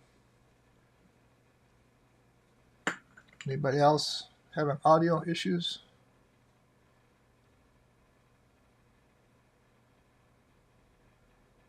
Pete says all good. Oh, it's on now. Okay.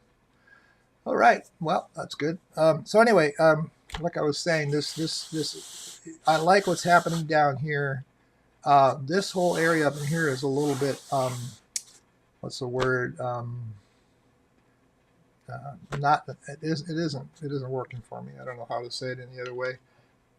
So I'm going to push back this area back there, and I'm going to do it with some some violet, and so it's a warm, but it's you know, it's not a hot. It's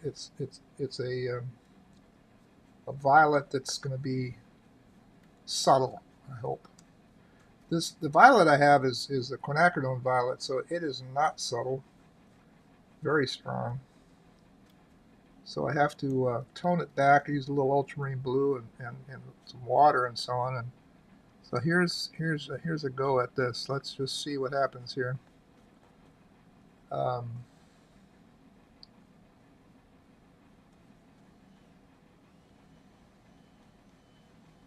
Now, what's going to happen here is something's going to have to give here on this edge, because I have these the green tree thing here going, and I want to keep the edge of the tree,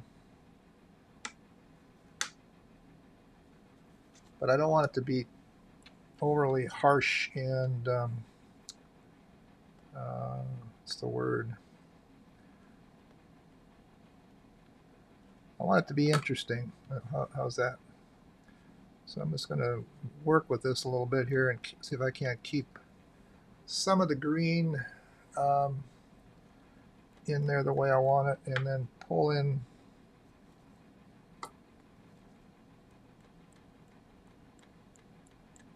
kind of work my way down. Now this is again, you have to choose your color palette, your way of expressing something that's going to make sense to you here. And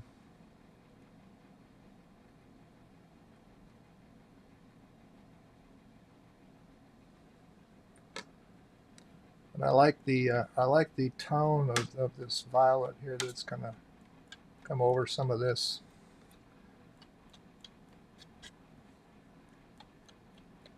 Going to cool down some areas of this green a bit. Well, neutralize a little bit of it.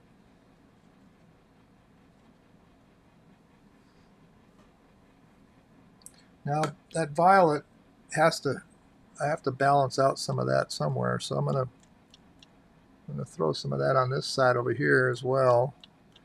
I think almost like a shadow coming off something over here, and then behind some of these, behind some of this greenery here. This is a vine. Let's put a little more blue in that.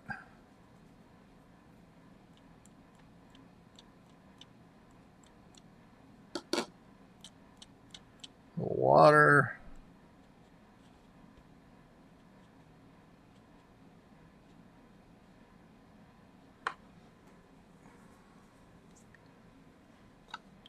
So I like the violet there. Let's see if I can do some subtle violet somewhere else here.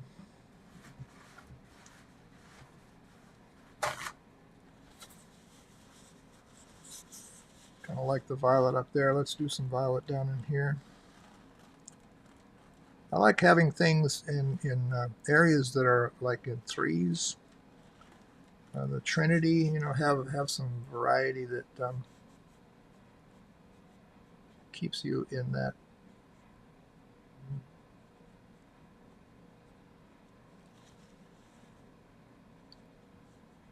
nice grouping of three areas, kind of that idea.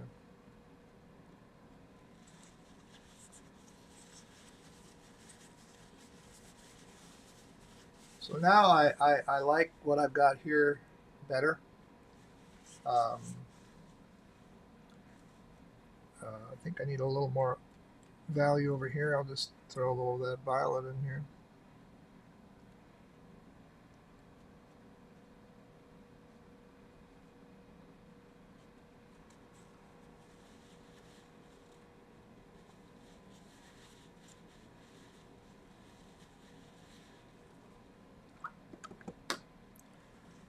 So the comment was made about what about the shadow off the lady here. Let's say that her, since I don't have and the shadows are coming pretty strong downward. So let's say her hat throws a shadow right in here.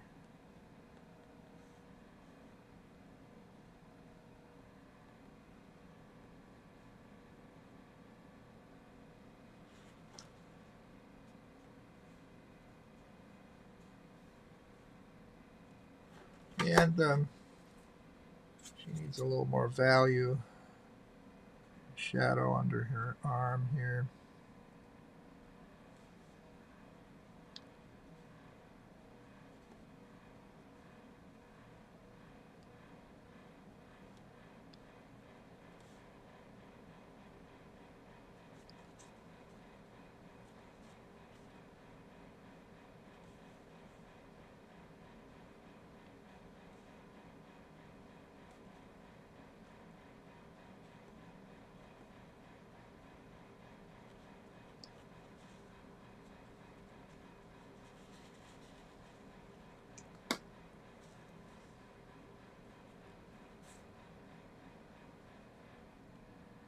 Warm up her face a little bit more.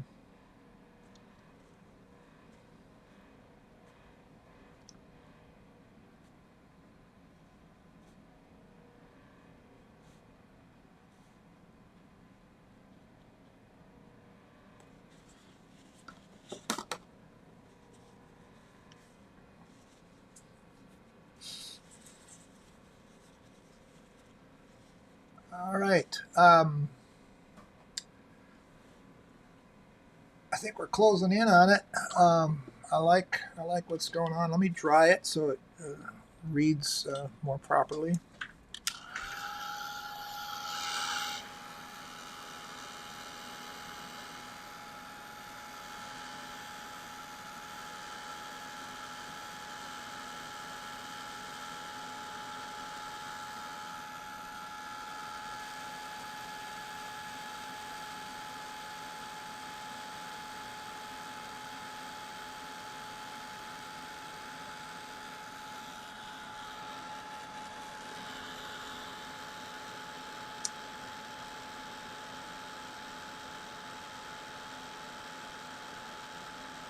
So, Deborah, I will comment back to you offline here. Thank you for the email or the chat. I'll also be this year. I will also be in the. I'm working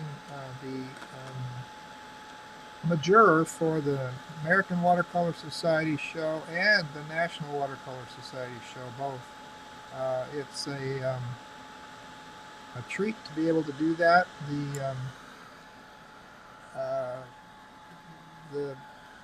To have both of them in the same year is pretty amazing to me. But I've been doing a bit of jurying and other shows and so on. But this is the first time for either of those two major shows. So if you're entering either of those, I'll see your work, and hopefully it'll get in. But I'm not the only juror in those, so it is both in both cases. It's a three-member panel, and we do the selection of the paintings that will go into the show, and then there's others that do the jurying of the awards. So they're both fairly complicated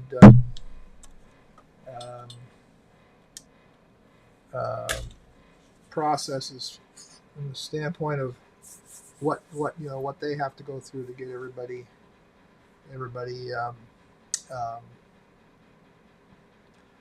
through the process, and then getting people into the show, and then getting the awards and all that stuff. Okay, I'm going to do a few things to finish up here. Not much left. Let's see. I'm going to get some real dark value here. There's there's a light up in here, and it doesn't matter too much what kind of light it is. I kind of like these that are kind of the hanging light. I don't think that's what's there, but it doesn't matter.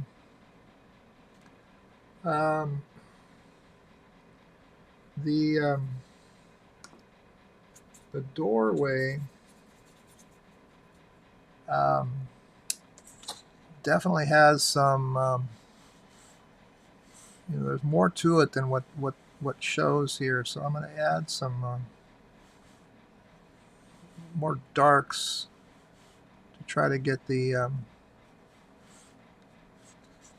get this to kind of come alive a little bit more.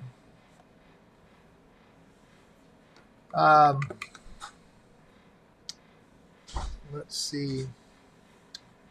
I like the I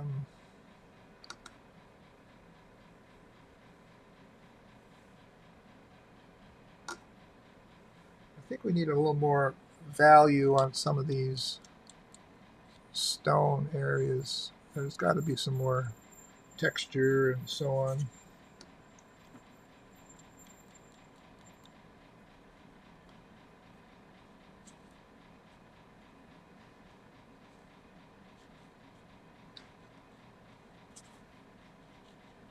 The this area down here didn't get much color on it. Add a little more of the raw sienna.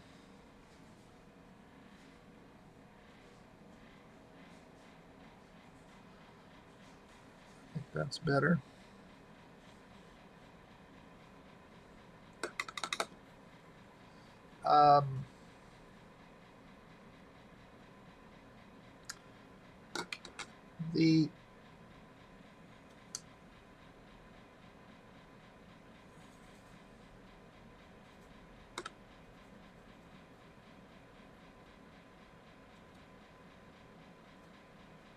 This area of the these vines here are a little bit understated, and I think the just having some of the shadow coming off here a little bit will help.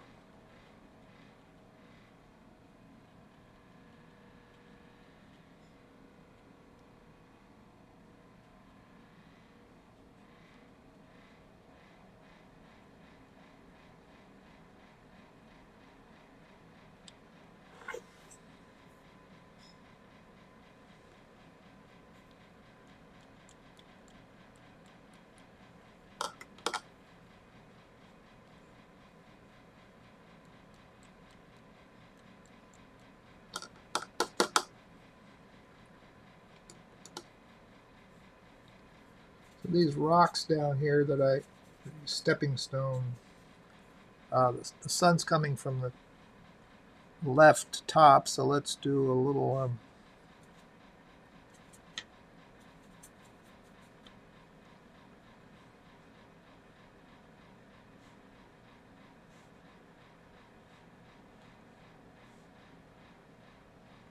get some shadow on these.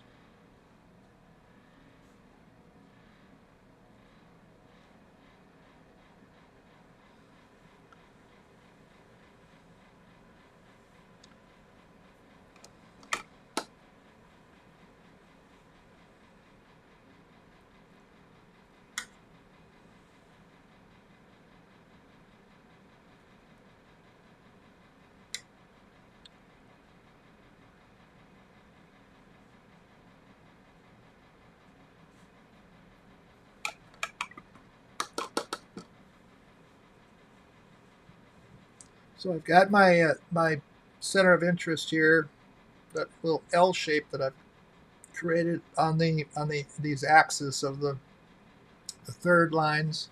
I could add some tree branches, trunks over here. I could add some grasses down in here, some textures down the bottom. I have a toothbrush that I often use to splatter a little texture into the foreground. I could let's try a little of that. I probably need something a little bit dark.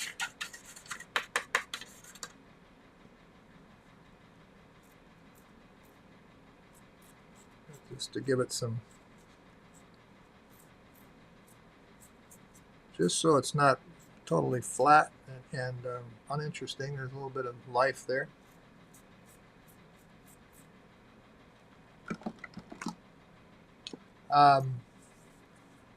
The idea of the flowers,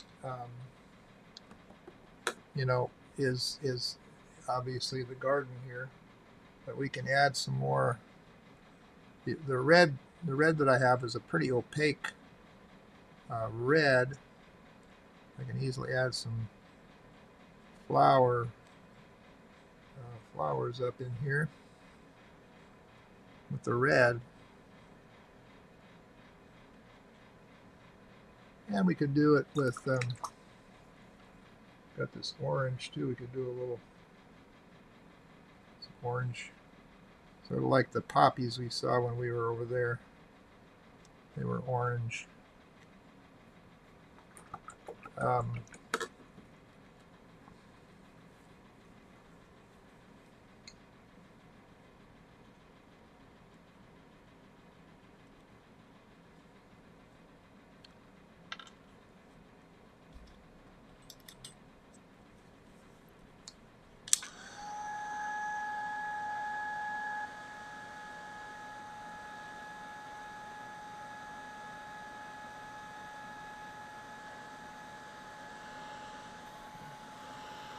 little touch of drying here just to kind of keep from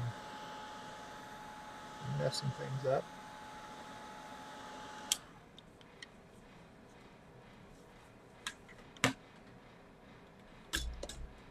So I have some white, titanium white watercolor. Just put a little highlights on a few things on this character here. We want to make sure she stands out a little bit.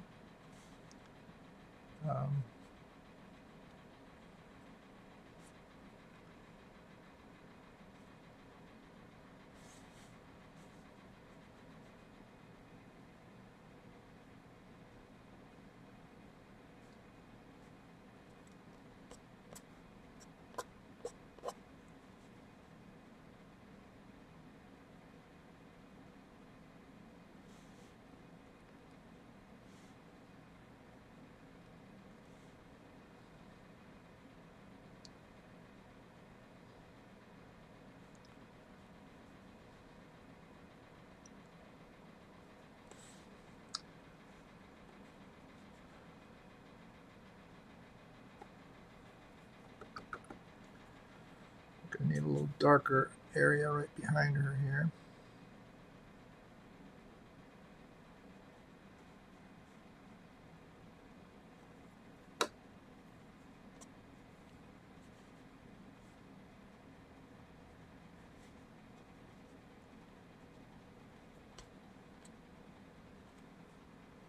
Try not to make it too well defined. A little bit less defined than. I don't want it to be a very photographic figure here. Just a suggestion of somebody that might be sitting there. If that makes sense.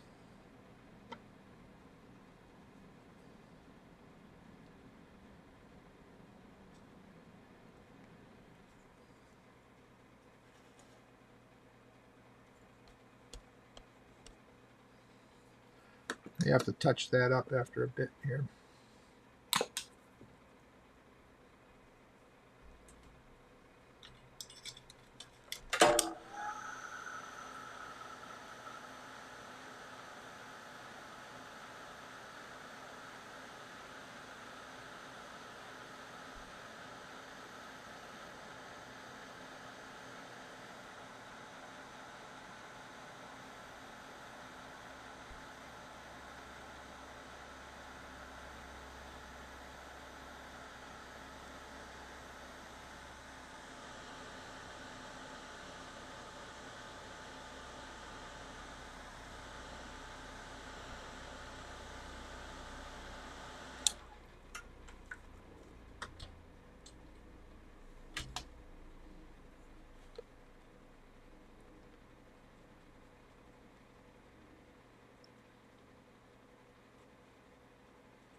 So I'm just putting a few more touches in, some grasses, some darks here and there.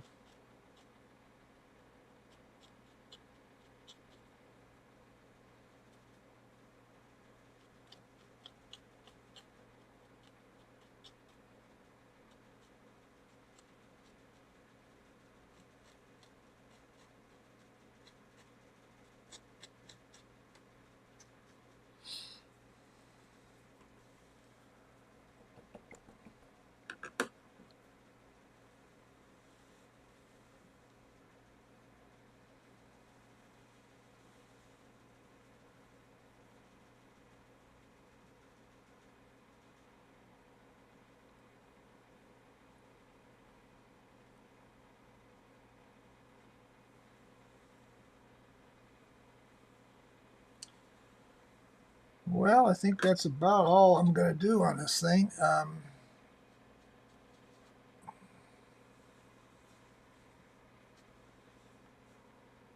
don't think there's much more I need to do. After a while, you just get into putting things in that you regret later. I'll suggest some tree here.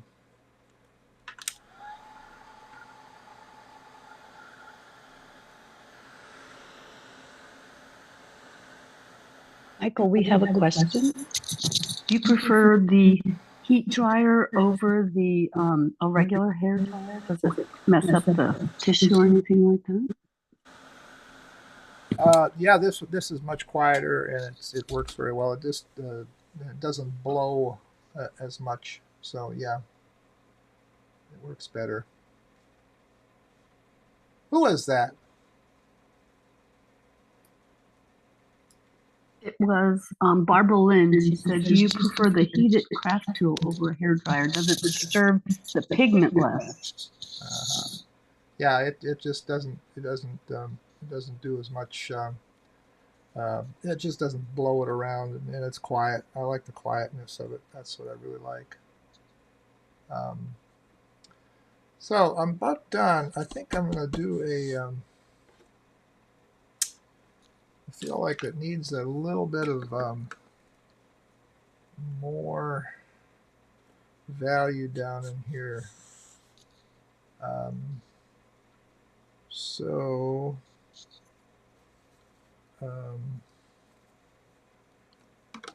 what am I going to do? A little bit of something.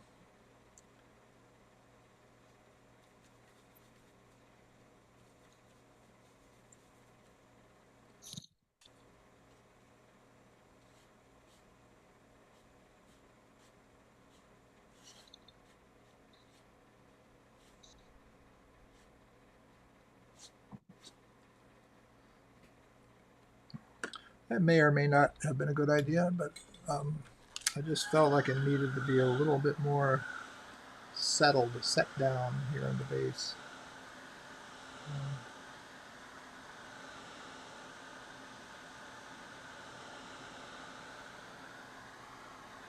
So this is really a study in textures and shapes, trying to create an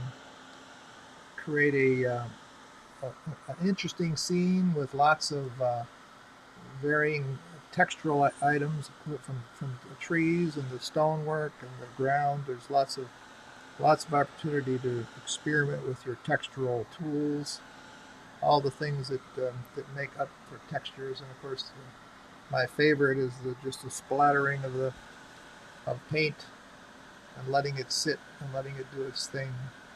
You never know what you're going to end up with, so you have to learn how to control it a little bit. But it is a lot of fun to do. I think that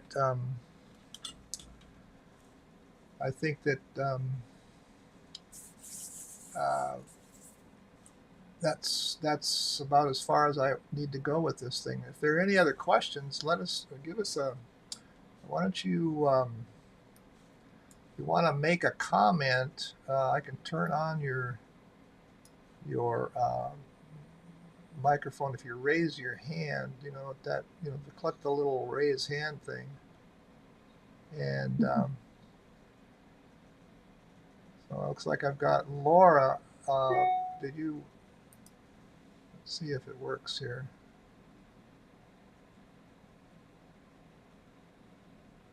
Laura, are you able to talk? You're muted maybe.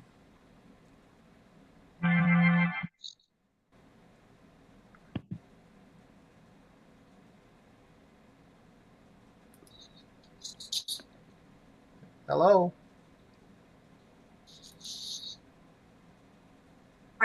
Can you hear me, Dave? Can you hear me, Michael? Now I can hear you, yeah. Yep. Oh, okay. I didn't mean to raise my hand. Well, you must have clicked the button. You know how those things go. No, but I want to thank you so much. This was awesome. Well, great. This was wonderful. Very good. Where are you from? I am from Arkansas, and I actually saw you in person up in Bella Vista when we went to Crystal Bridges. Oh, okay. All right. Workshop years ago. Oh, yeah. Great. Yeah. Wonderful. Well, Yeah. Thanks for joining. Well, thanks a million. Bye. Anybody else have a question?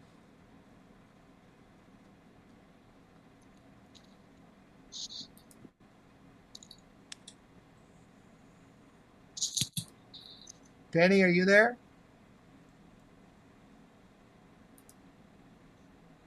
I'm here. Can you hear me? Now I can, Penny. How are you? I missed you. I always follow you. And I said, where did he go? Then you were in England. And I said, lucky duck. Wow. Yeah, it was fun. Well, you got a chance here to paint one of the scenes. See, there you go. I know I did. Wait till you see the mess I made. Well. You paint very wet. And Yeah. from the time I started painting, my friends would say, put some more water to that paint. I was very cheap with my water. So this was a wonderful exercise in jumping in the deep pool.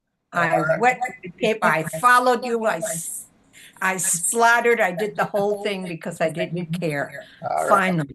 All right.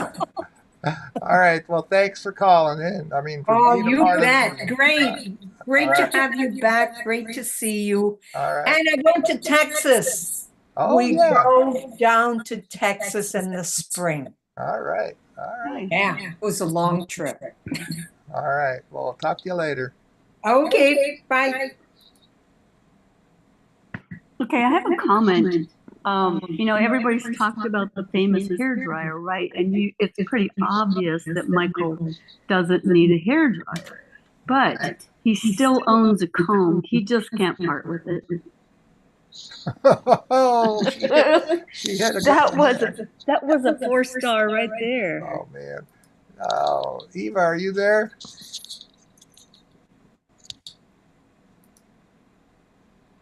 Eva? Now I'm unmuted. Can you hear me? Yeah. Hi. I just want to comment on the gorgeous colors you use. I tend to want to do everything the way the picture looks, and you just go wild with imagination. Beautiful. I appreciate it. Thank you. Well, you're welcome. What I really, and I didn't really talk about this, so I'm glad you brought it up. But I like to use color, and I like to work warms against cools. So anything that you want to draw attention to, bring forward or whatever you want it to be warmer, and the things that you want to subdue, you typically want to cool those back, and that's and then again using something like the violet, just adds another dimension to that coolness.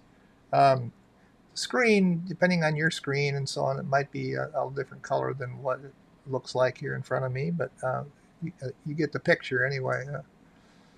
Well, thanks for the comments and the questions and for being here. I will follow up and get an email to you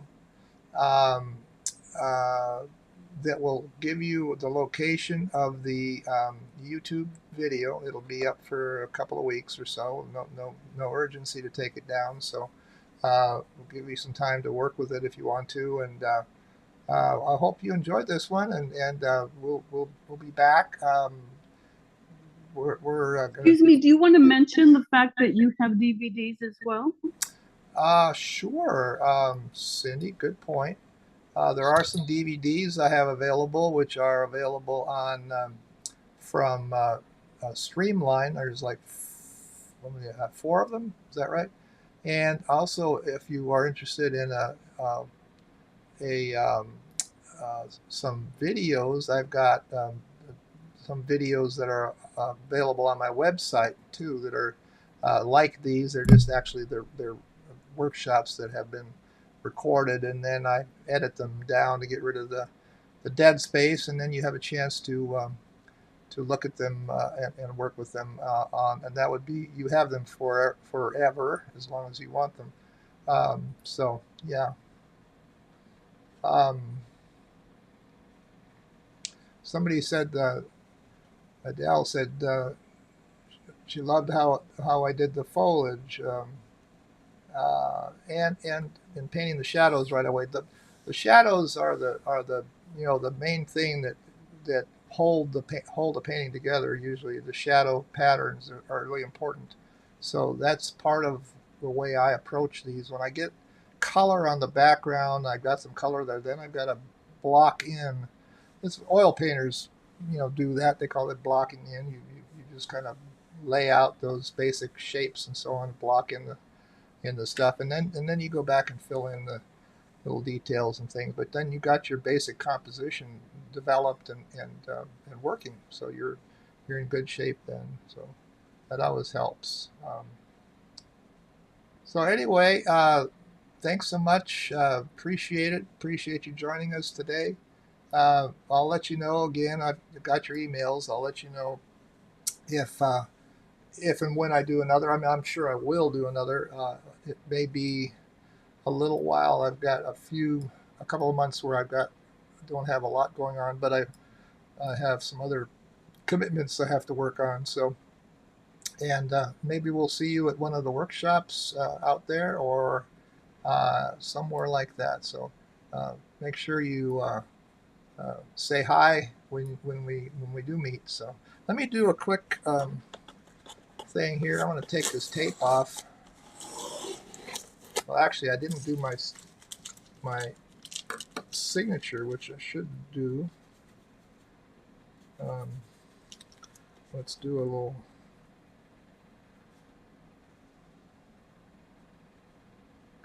Gotta put the signature on,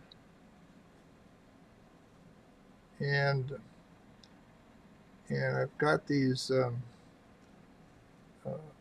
signature memberships, so I better put some of those on. And then we'll take the tape off, and then it should be done. Now, if I go back and touch something up, it'll be minor. There it is, better without the tape. Let me slide it off there.